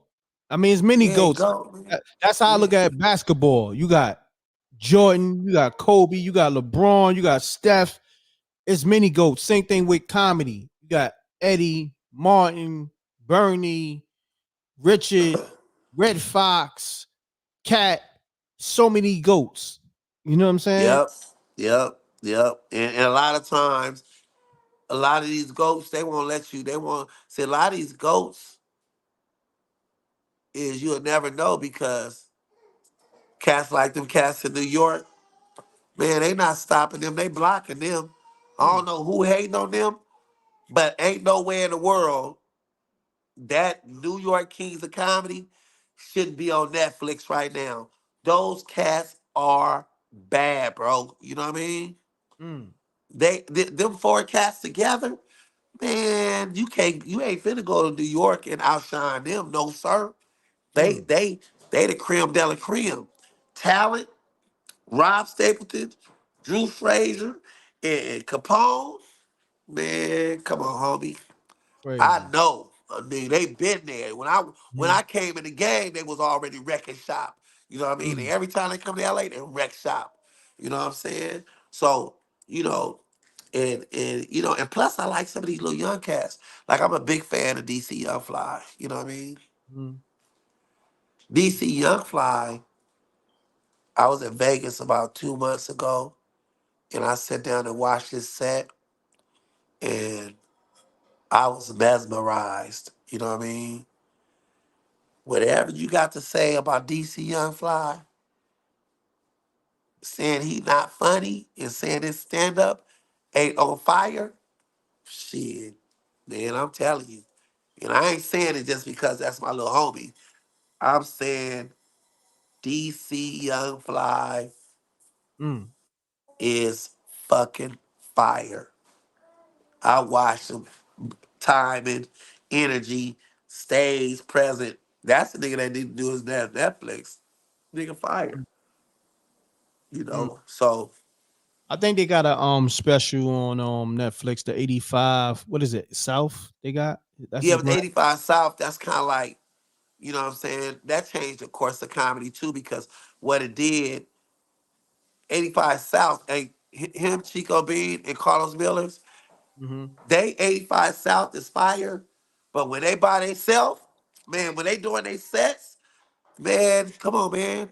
Ain't no weak links on that 85 South. Mm, They stand up is fire, fire, fire. I watch Chico Bean, DC Young Fly, and Carlos Miller, especially, they are ice cold comedians, man. You know mm, what I mean? Me and Carlos did a New Year Eve show one year before I really knew who he was. You know what I mean? And and man, let me tell you something. Man, come on, homie. This comedy game is for real, man. It's a real fraternity. You know what I mean? That's why it don't make no sense that we gonna take this generation and not find a way to bring everybody together. You know what I'm saying? If facts. I could find a way to squash the beef between Cat and Kev, you know what I mean? Where, you know, uh, because it's not a thing about talent. You know what I mean? The world know what everybody is. You know what I'm saying? But like I said, they gonna forever get money. You know what I'm saying? They gonna always have enough money forever and ever off their name alone. You know what I mean? So Mhm. it's not about the money. It's not about the bag. Now at this point, they gotta understand it's about the culture. It's about the history. If they want to go down as being two of the greatest that ever did it, they need to join forces. If do you know what I think they should do? If they do Uptown Saturday Night, Cat Williams, uh, Cat Williams, uh, uh, Cat, and you throw Kevin Hart and Mike Epps and DC Young Fly. And then you had the boys from New York over there, the Four Kings of Comedy with Drew Fraser and Talent and Capone and Stapleton. You have all of them over there. So when they go over there, and man, and then you got that side, and then you put have a nigga like me and Faison representing the West Coast, and you make it like a big old like a old school gang. Oh man, that'll be the coldest Mm. movie ever, bro. Mhm. But they keep us divided like that to kill the power of our brand. You know what I Mm. mean? If they could keep us divided and keep isolating certain people just to get the money, you know what I mean? That's Mhm. why it always, why is, like, I always look to Sad and be like, Sad, why you ain't doing a special for JJ? You know what I mean? JJ is the funniest feature act on the planet. Mm. There's no feature act funnier than JJ. Man, JJ out of Atlanta, I'm like, Sad, why he don't have a special? You know what I mean? And what he He say? been on the road and been loyal for you too long for him not to have his own special. What is now? That's what the question should be. Why he ain't got no special? You know what I mean? And if you been on the road for you 10 years, 15 years, and he been featuring for you, and you done had 8 specials, and you ain't let your feature have had one cent, man, come on, man. You a headliner, but you a gatekeeper too. Come on, man. That nigga too funny not to be eaten. Ain't nobody else gonna let him eat. You let him eat because he loyal to you and making sure your brand pop. So when you walk to the stage, you can shine.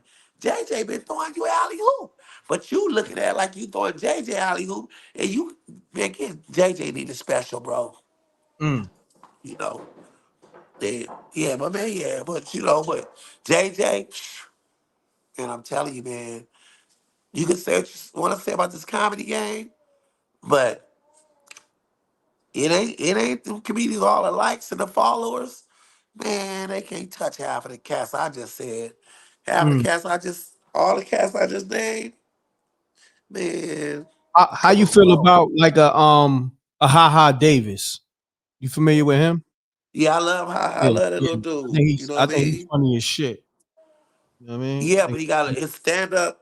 His stand up Yeah, I don't know about his stand is up. I'm talking about his Instagram posts and shit like that. yeah, His yeah. His Instagram skits. shit. Oh man, I His love skits his on skits, Instagram is man. crazy.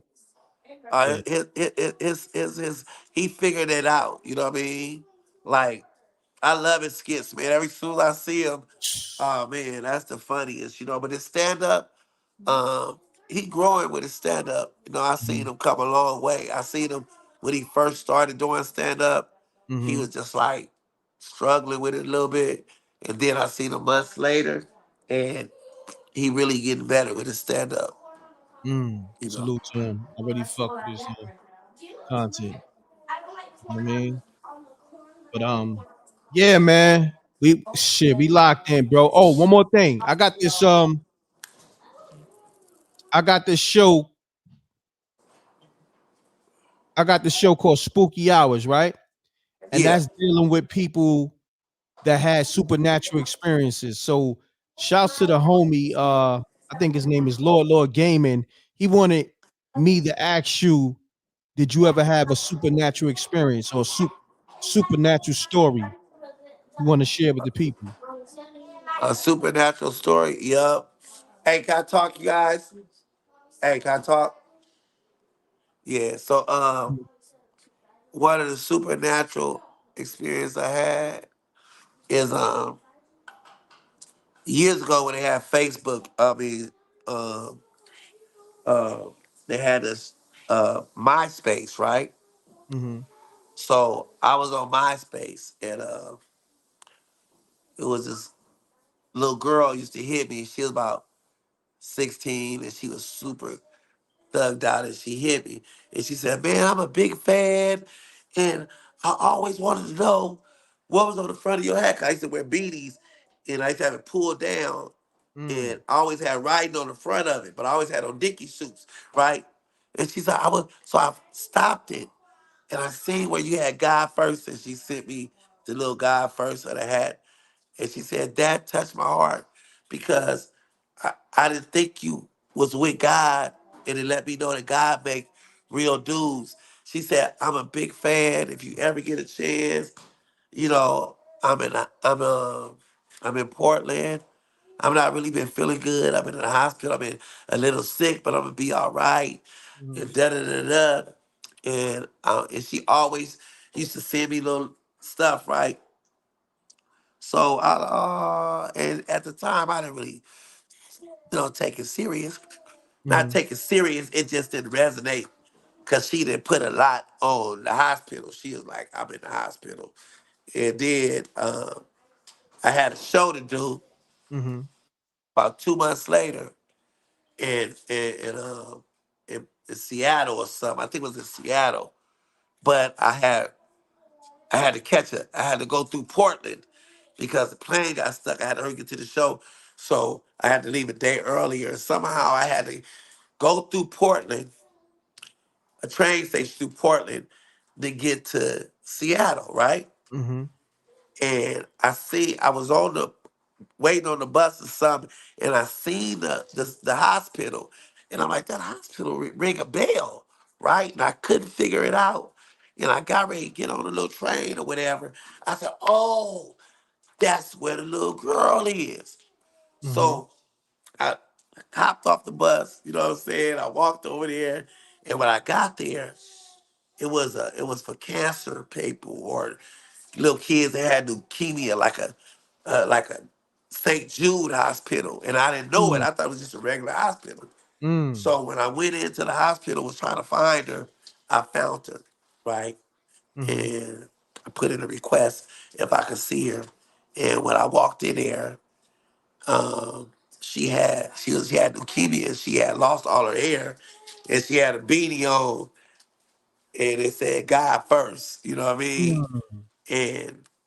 And immediately I seen the little tube she was on, Mm-hmm. and soon as she see me, tears start rolling down her eyes.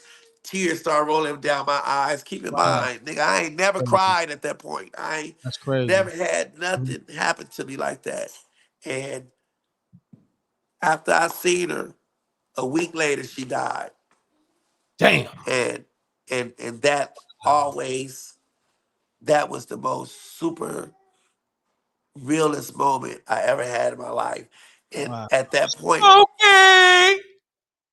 yeah, Yeah, at that that's deep. point I realized the gift that God gave me is not for me. You know what I mean? Mm, So I always try to make it a point to put a message in my comedy. That's why I don't do sex jokes. mm, I don't do fart jokes, dookie jokes. mm, I think that's classless. You know what I mean? But it's funny, cats do it. We all did it, doing it. But for me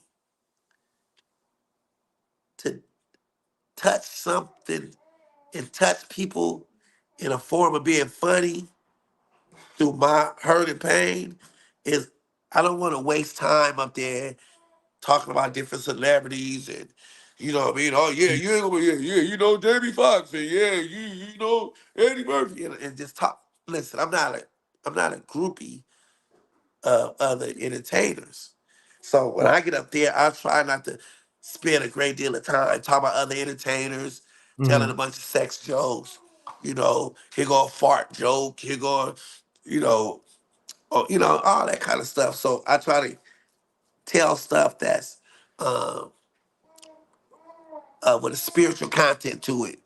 So when I get up there, from the time I open my mouth to the time I get off stage, I'm programming to say everything where it's a punchline to it, it's energy to it, it's timing to it. Because I'm not there for you to hear my jokes. I'm there for you to see my heart. So the only way you're gonna see my heart if I commit, because I need to tear it open so I can see my heart. Because if you can get what's in my heart, it can heal you. You know what I mean? Yes, sir. I I want to mean, salute you for, you know, going to the hospital, seeing that little girl. You know what I'm saying? That was destined for you to see her before she passed. yeah. That was ill for you to just, she didn't even know you was coming. You know what I'm If it's saying? ever a time in life Ill. that I ever believed in God, it was that time. Mm, Did nothing take me to that hospital but God. From mm, the time because I didn't supposed to have that show, I didn't supposed to miss that plane. I had no intention on being in Portland. I never heard of that hospital. I didn't know it was a cancer hospital for leukemia patients and people who was trying to fight cancer. I didn't know it was a kids hospital. I was oblivious to everything. That whole journey was all God lead me to exactly there because I had nothing to do with that. You know what I mean? Because I did cry when I walked in the hospital and that little girl had that beanie on like mine with that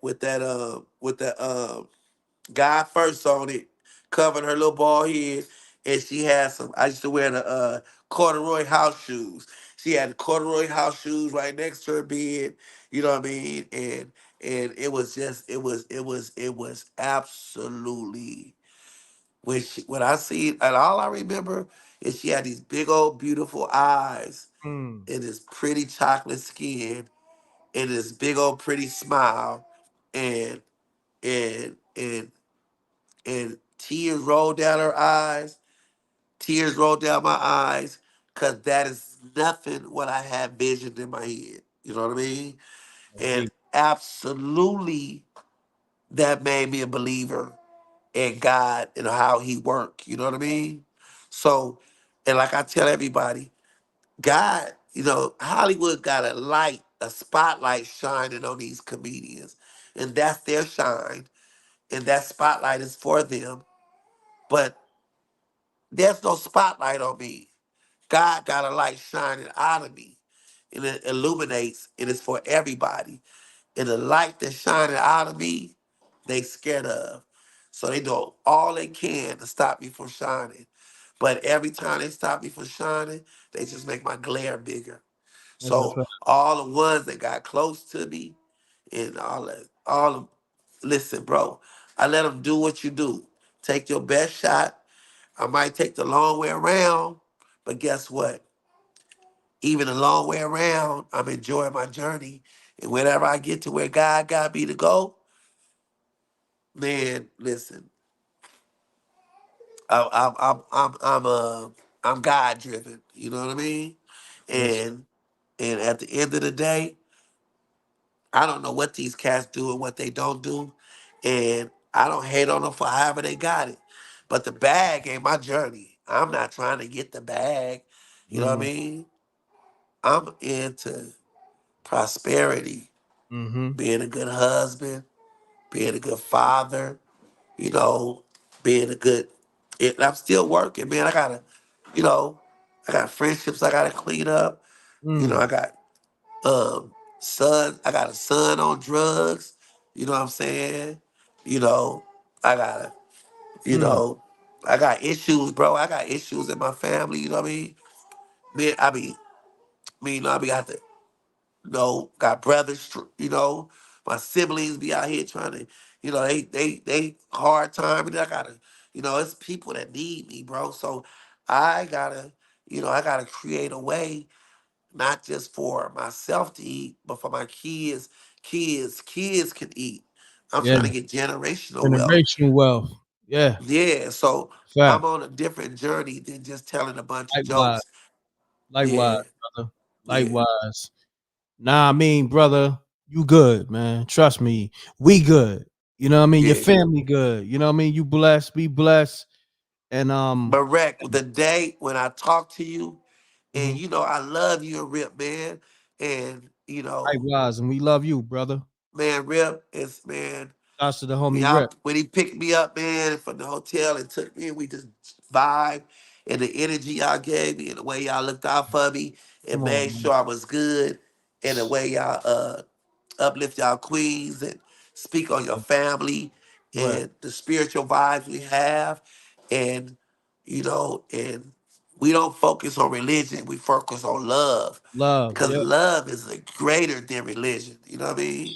that's a fact. Religion is nothing you should talk about out loud. Religion is a relationship between you and God. You know what I mean? Mm-hmm. And Hmm. and you should, like, my walk is my conversation. You know what I Hmm. mean? I don't want to tell you about my light. I want you to see the light come out of me and you ask me about it. But my journey is exciting, man. I'm so excited. And the things that's I'm so it's not just for see a lot of people be it's the blessings I love more than anything is my blind blessings. See, the Mm. blind blessings, the blessings you can't see, don't nobody do more miracles than God. Mm-hmm. People give the devil a lot of glory, but man, God doing miracles don't you know every time you take a breath, that's a miracle? That's a You know, fact. go to ICU and see how valuable each breath you take is. You know Mm-hmm. what I mean? Mm-hmm. It's so many blind blessings, man. It's a corner you was finna go around, and God sent you that corner because death was waiting at that corner. You got a whole team of people. You know why when I hit the stage, why I work so hard? Because it's more than just my audience watching me. God the Father, Mm-hmm. Jesus my Savior, the whole kingdom, the angels, my forefathers. Man, I got a whole heavens of spirits and people. All the homies who didn't make it, who the dead homie, my ancestors, my spiritual ancestors. Mm-hmm. Man, I'm protected by things that's beyond my belief. It's my grandfather looking down like, oh, that boy remind me of me. You know what I mean? Yes, sir. So it's greater than what you can see with the naked eye. If you could only see with your naked eye, you the blindest, you the blindest motherfucker in the world. That's a fact. Yo, check this comment right here from the homie B52 Ghost. He said, M.reck, I've been sitting in my parked car for 3 straight hours, rocking hard with you and Scruncho. Salute. You know Oh what I mean? man, You got that's dope. people in a parked cars right now just locked into us kicking it. Man, that's That's dope, man. love. Because That's the secret to, man, salute. I'm Thank telling you, you, man. brother. Thank you, brother. Yeah, I B52 appreciate Ghost. that, man. Absolutely. Like one thing I say about everybody, man, if we as a people, once we all need to learn how to love. But the only thing stronger and more important than knowing how to love is knowing who to pick to love. Mm. Because if you don't know how to pick the right person to give your heart to, man, that's worse than knowing how to love. You know what I mean? Because that means no matter how amazing you know how to love, Mm-hmm. if you don't know how to pick the right person to love, it's best not to know how to love. Mm. Because and as I come, I hate to hear when men always talk about destroying these women and throwing women under the bus. As a black man, when you constantly depict women and not trying to teach them or talk to them or educate them, when your whole goal is trying to find a way to run up in them, you the Mm, devil. You the devil. Because guess what? You plotting to destroy that girl. Because if you know the answer is no, stop giving that female hope. mm, Because you the devil. Because you work for him whether you know it or not, because you trying to destroy her way of thinking. You know what I mean? All for you to have 50. Let me tell you something. mhm, There's nothing more lower than a pimp. You know what I mean? mm, A pimp is, and I played the pimp, you know what I'm mm, saying? But it's the lowest form of man because you are sending a undeveloped mind, a young undeveloped mind. You you think it's clever because you can deceive and manipulate an undeveloped mind for her to go sell her body to get you a Cadillac? Do you see how low that is? crazy. That's a form of, that's worse than a murderer because you sending somebody out to get raped over and over and over again for profit. Mm, But like I say, they put such fly names on it and such a swagger on it. You know what I mean? And it kills me because it's so evil. And they dress it up with a nice outfit and a fly car and a big old bankroll, and it fooled us. And we all been there. We all been there. We went through that sick state of mind. But bro, I got four girls. You know what I mean? How long you gonna stay Scruncho, you still there? Damn. because if you Yeah. don't wake up, come on, man, you gonna die asleep. Let me tell you something. As a black man, let me tell you something. This is what killed me about our race. You ready for this? Mhm. This is why people always think I'm a gang banger. I'm not a gang banger, homie. Let me just say this. The one thing about the black man, gang bangers, street dudes, here go the problem I got with us. We talk all that smack about the white man, right? Mhm. But less than 2% of the crimes against the white man is by the black man. Mm, So you talk all that smack about him, but guess what? You'll slap the shit out your wife before you slap the shit out of a white man.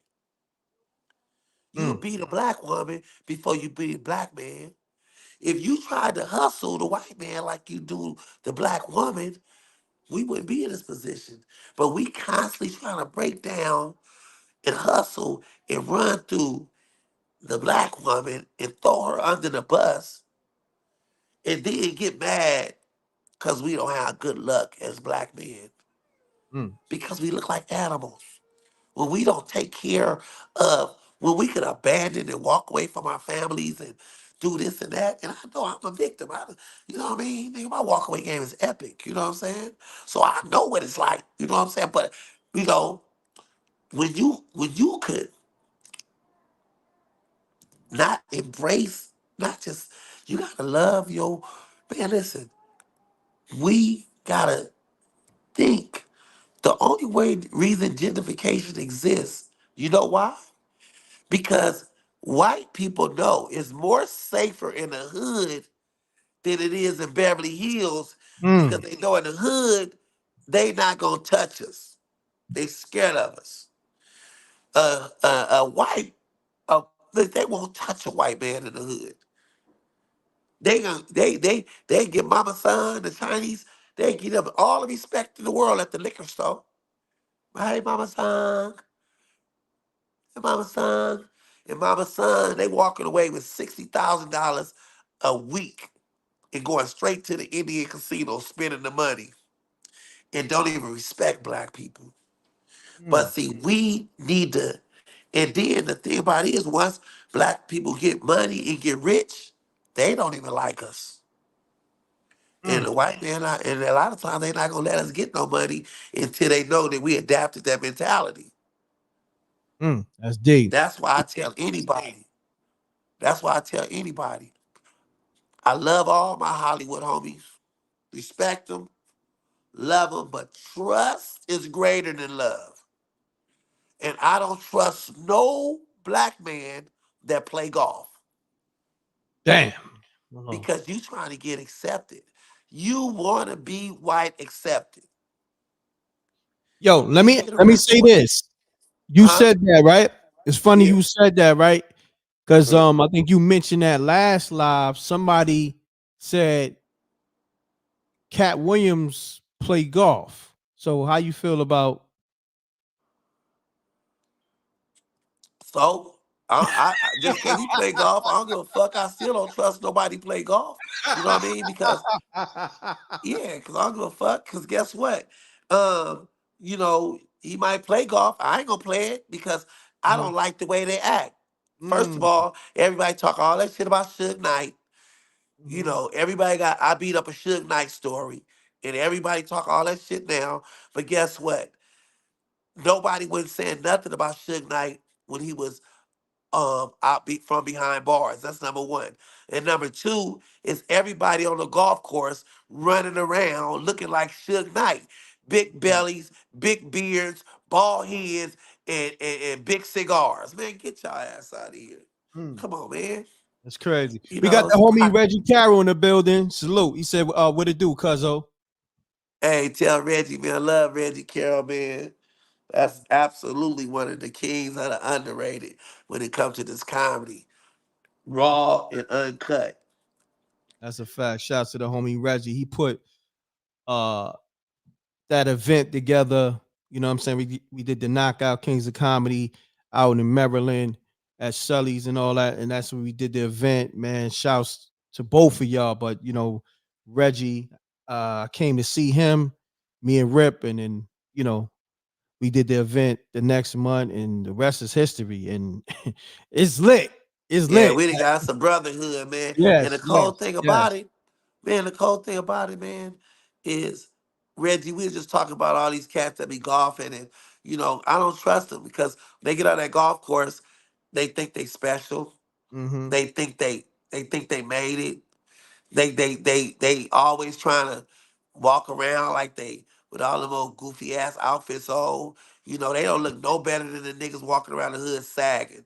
They Mm. run around the hood, they run around the golf course, all them loud ass, looking like some goddamn peacocks. Running around there with all these different loud ass colors on, white shoes, big cigars, thinking they fit they somebody because they blended in with the white man and making big deals. Man, get y'all goofy ass out of there, homie. Get in the gym. Cause while y'all over there uh trying to find a way to escape, Mm-hmm. man, get your ass out of here. Nah, But that's then if I tell the raw truth, oh Scruncho mad, Scruncho angry. Nah, I'm when they think it's like white people. When white people consider you a racist? what's that? When you tell them all the shit that they culture did to us, Mm. when you try to hold them accountable for all the shit that their ancestors did to us, they consider you racist because they don't want to take no accountability. You know what I mean? And um all these brothers who they are. Let me tell you, when I see cats on that golf course, you know what I mean. I see them run around there. It irks my soul because they got it like a little fraternity. You know what I mean? Mm. They got a bunch of goofy ass niggas, and and they be embarrassed when certain niggas walk on the golf course and don't fit the quota. You know what I mean? Mhm. They want you to have a certain etiquette. I'm telling you, man, them niggas sick, man. I ain't gonna never be. You see me on a golf course, I guarantee you, they giving me 50, 60,000 or better. You know what I mean? Nigga, I ain't finna go there. I ain't finna for what? Yeah, but anyway, I like to go in on the golfers because they hella sensitive. Nah, it's all good. It's all good. Hold on. Somebody said, oh, now check it, right? Salute to the rec mob. You know, me and the rec mob. Can you hear me, Scruncho? Yeah. Okay. Me and the rec mob, Shannon Sharp Club Shay Shay, it just don't sit right with us. The name. So the homie B52 Ghost, he said, m.reck, ask Scruncho, what should Shannon Sharp rename his podcast to instead Uh, of Club Shay Shay? uh man, he need number. The first thing he need to do is kill that name, Shay Shay. You know what I'm Yeah, saying? You know, but facts. yeah, but it's he might as well name it Safe because you might as well name it Club Safe. You know what I mean? Because you know he like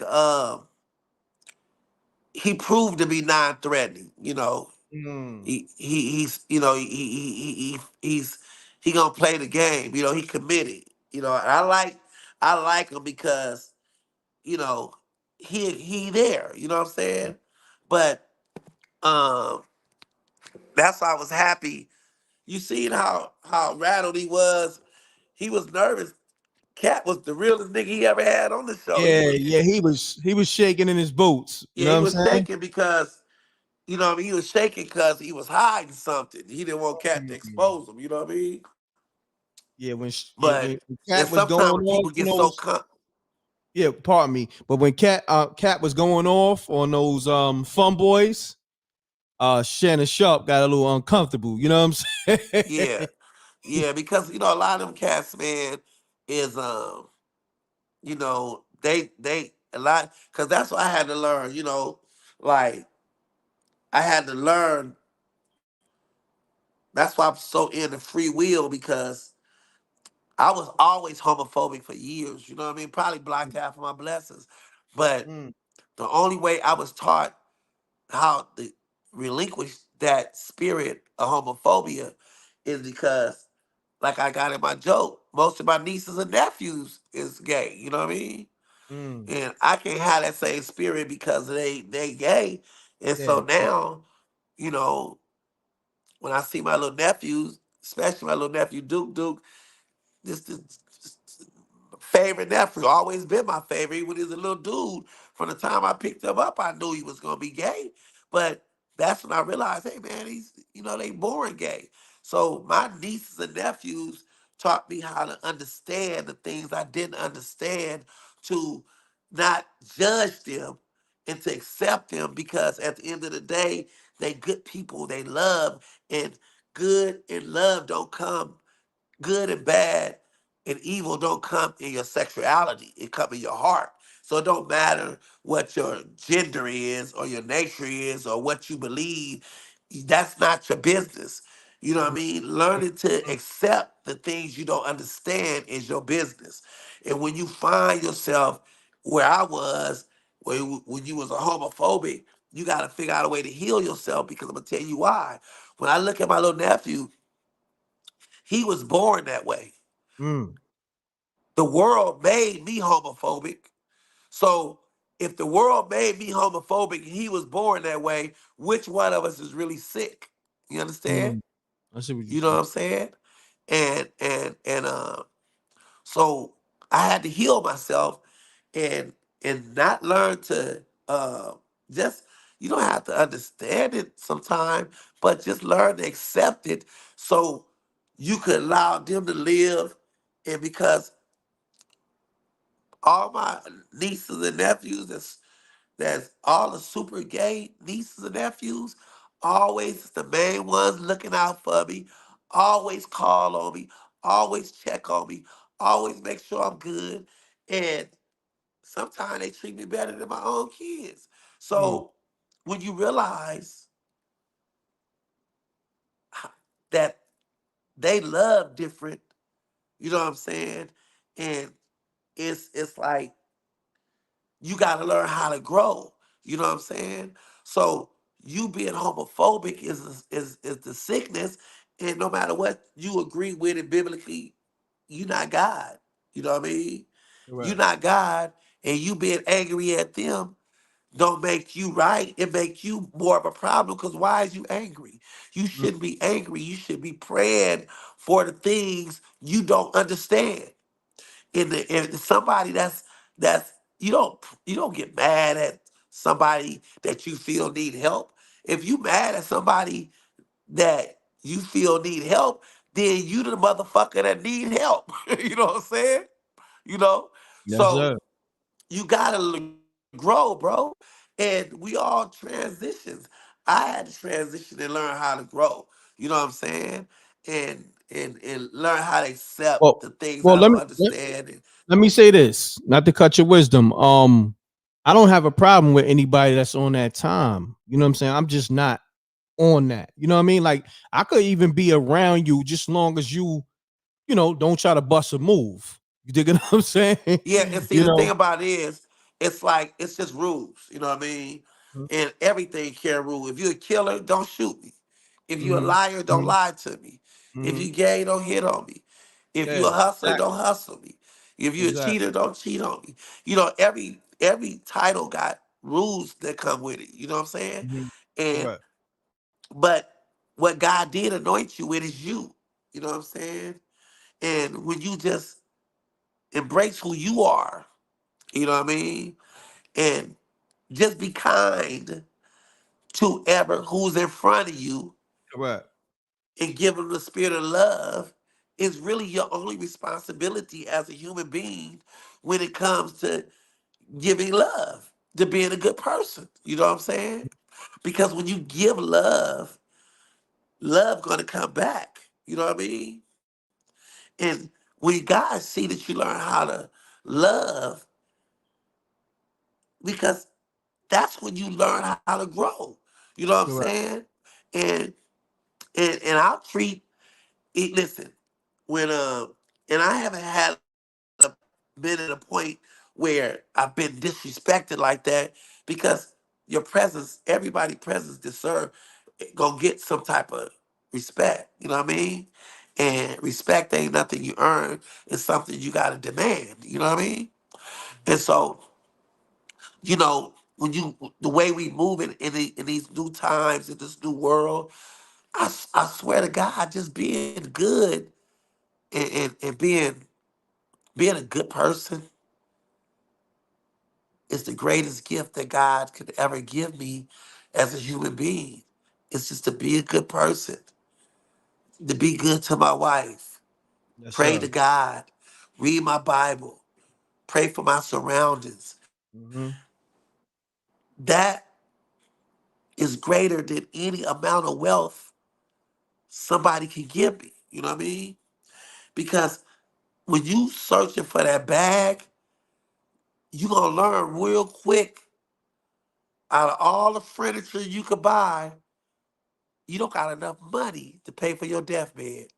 Mm. That's So deep. so when you keep searching for that bag Mm. and you put that bag over your health, over your identity, over your peace, over your loyalty, man, that bag is a trap.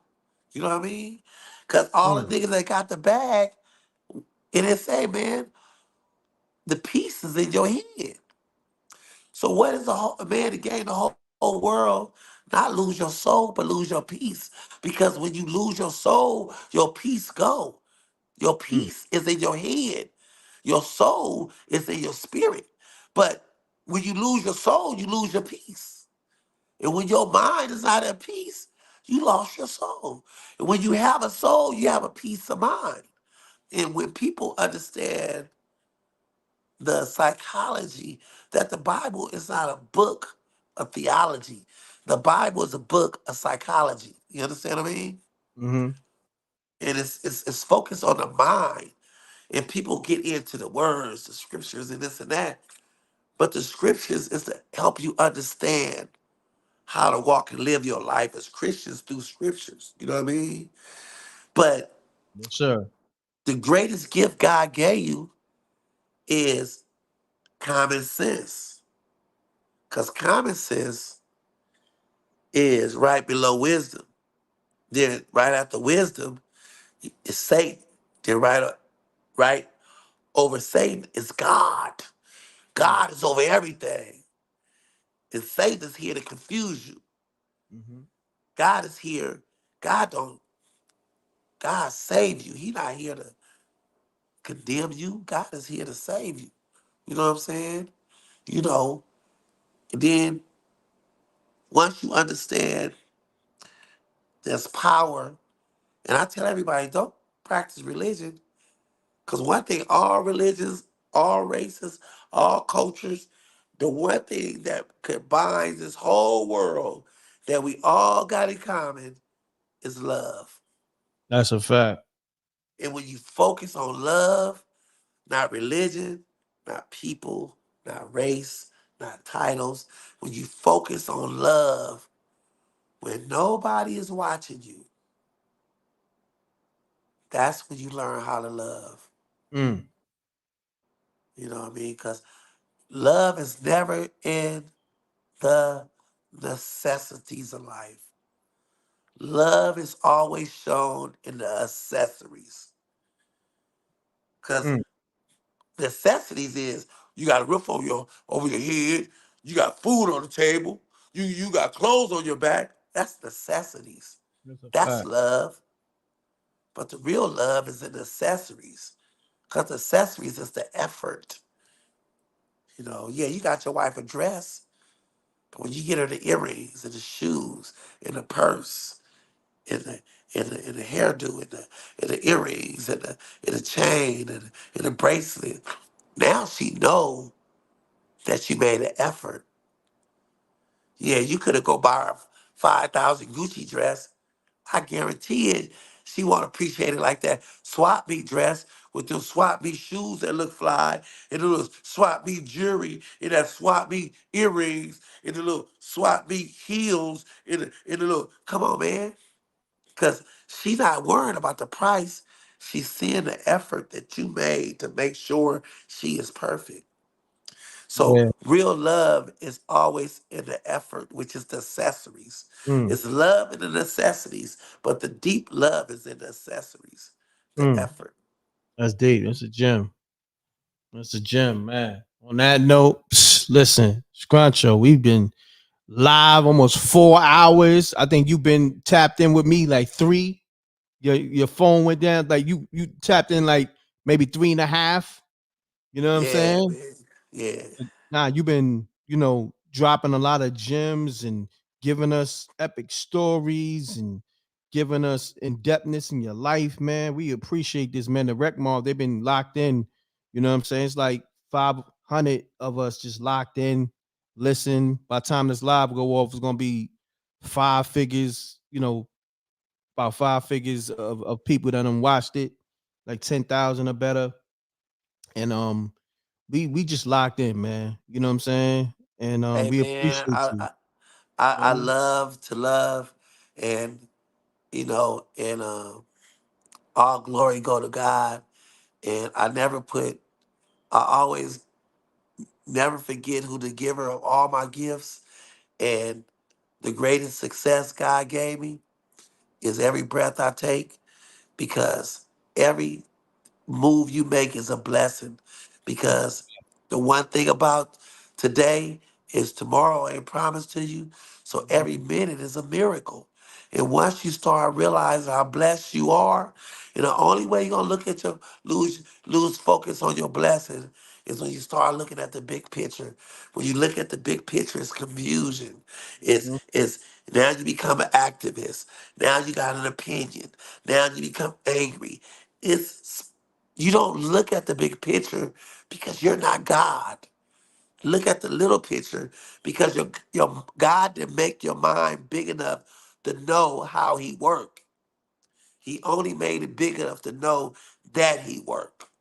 And if you ever want to lose your identity and lose your soul, you keep seeking the how and the why. Don't nobody, the why is what fuck white people up. They always want to fucking know why. Why, why, why? They be stuck in why like quicksand their whole life because the why don't have an answer to it. Nah. You know what I mean? And when you find the answer, it's still not gonna be the answer because there is no answer because it's something in you that's trying to that's triggering you because while you searching for the why, guess what?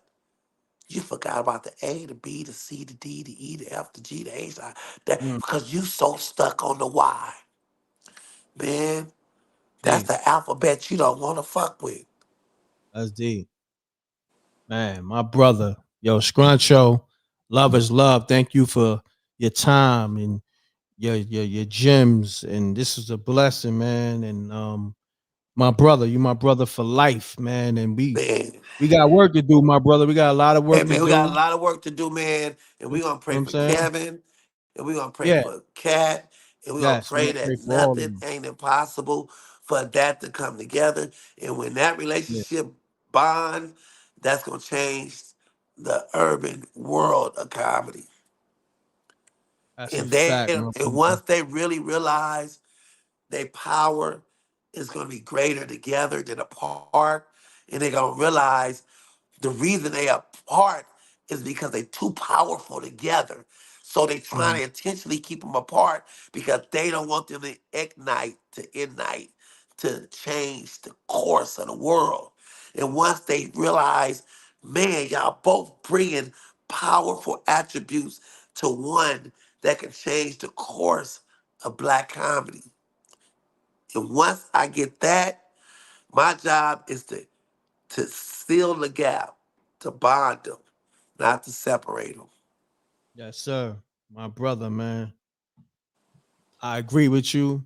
All they gotta do is just put their egos to the side. You know what I'm saying? Yeah, Kevin, yeah, forget your team. Cat, forget your team. They could just meet by themselves.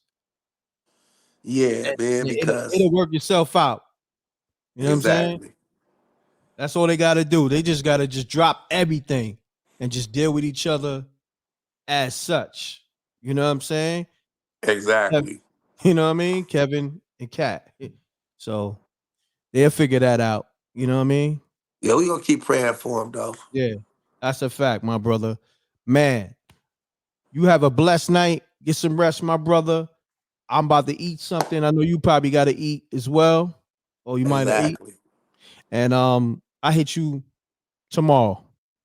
All right, man. I love all you. Hey, man, to all the whole Wreck fam, man, and Yeah, to my nigga Rip, yeah. My Shouts to, brother Reggie Carroll, yeah. man. I That's love the homie Rep. y'all, man. I love And y'all, Reggie man. Carroll. You know, one love, man. I got Yeah, y'all. that's a fact. Salute to the Rec Mall. Peace. Scruncho, have a great night, man. Thank you. Absolutely, man, for sure. All right. Peace.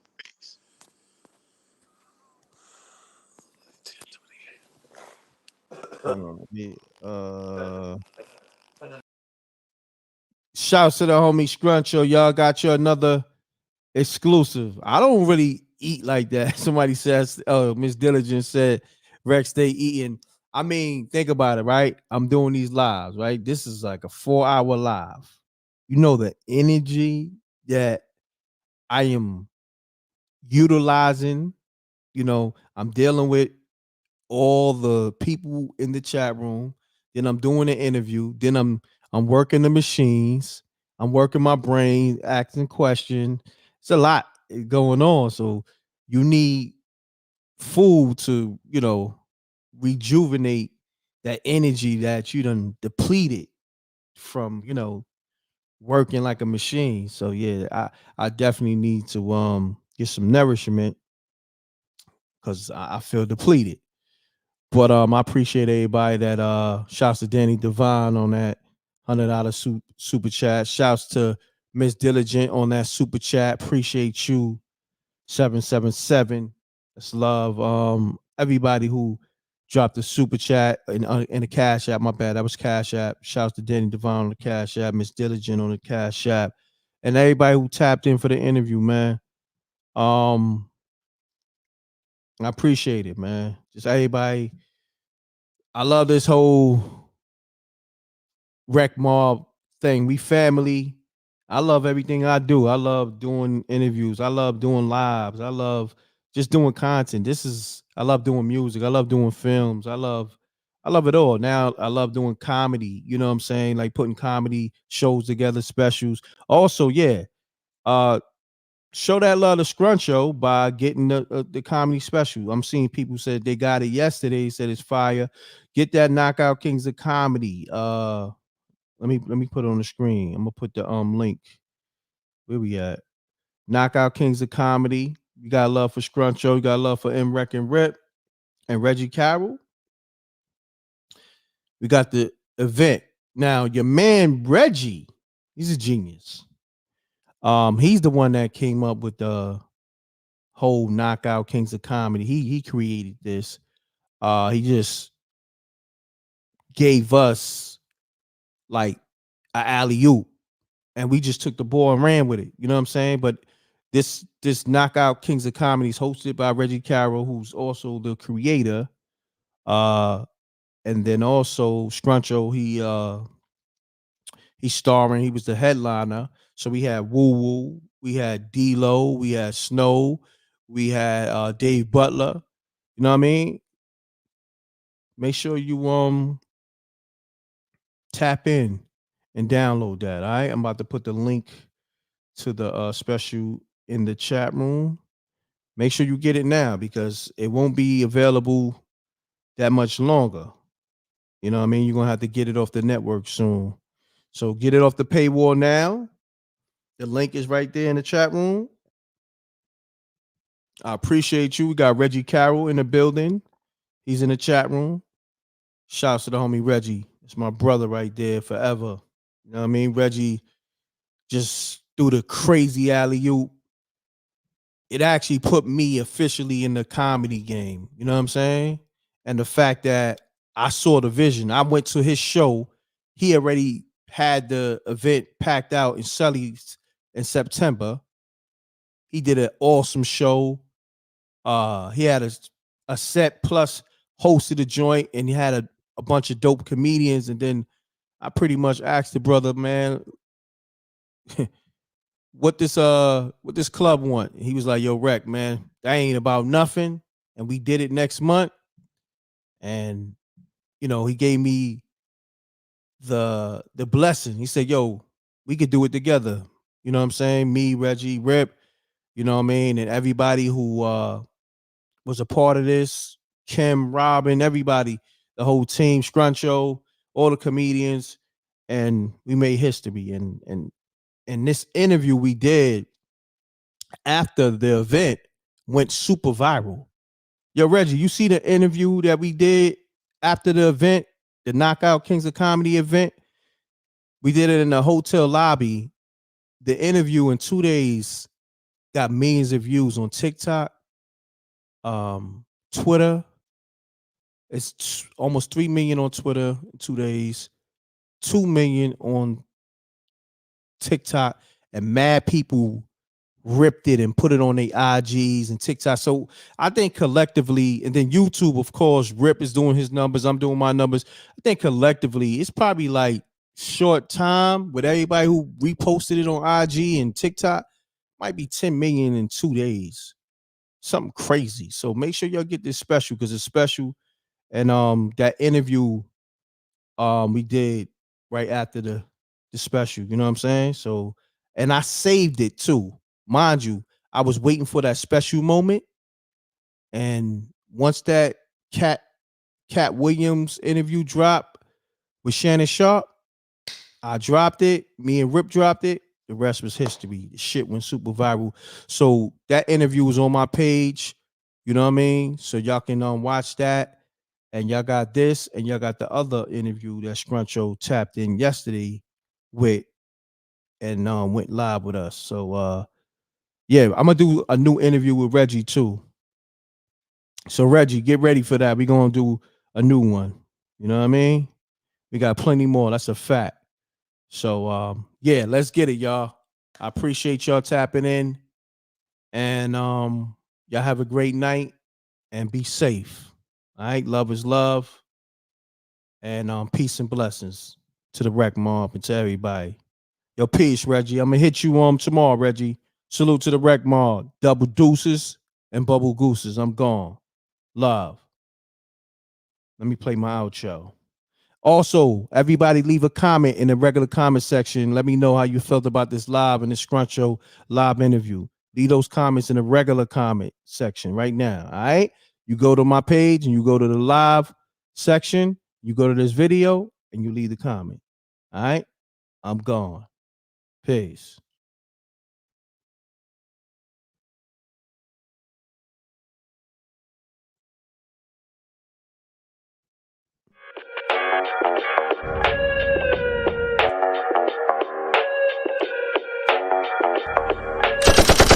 Sneak dissing, we don't see the competition. I drop off a ransom note that your art is missing, nigga. Pay us in full with the money, or she gon' get her fingers clipped off like Lil Sonny,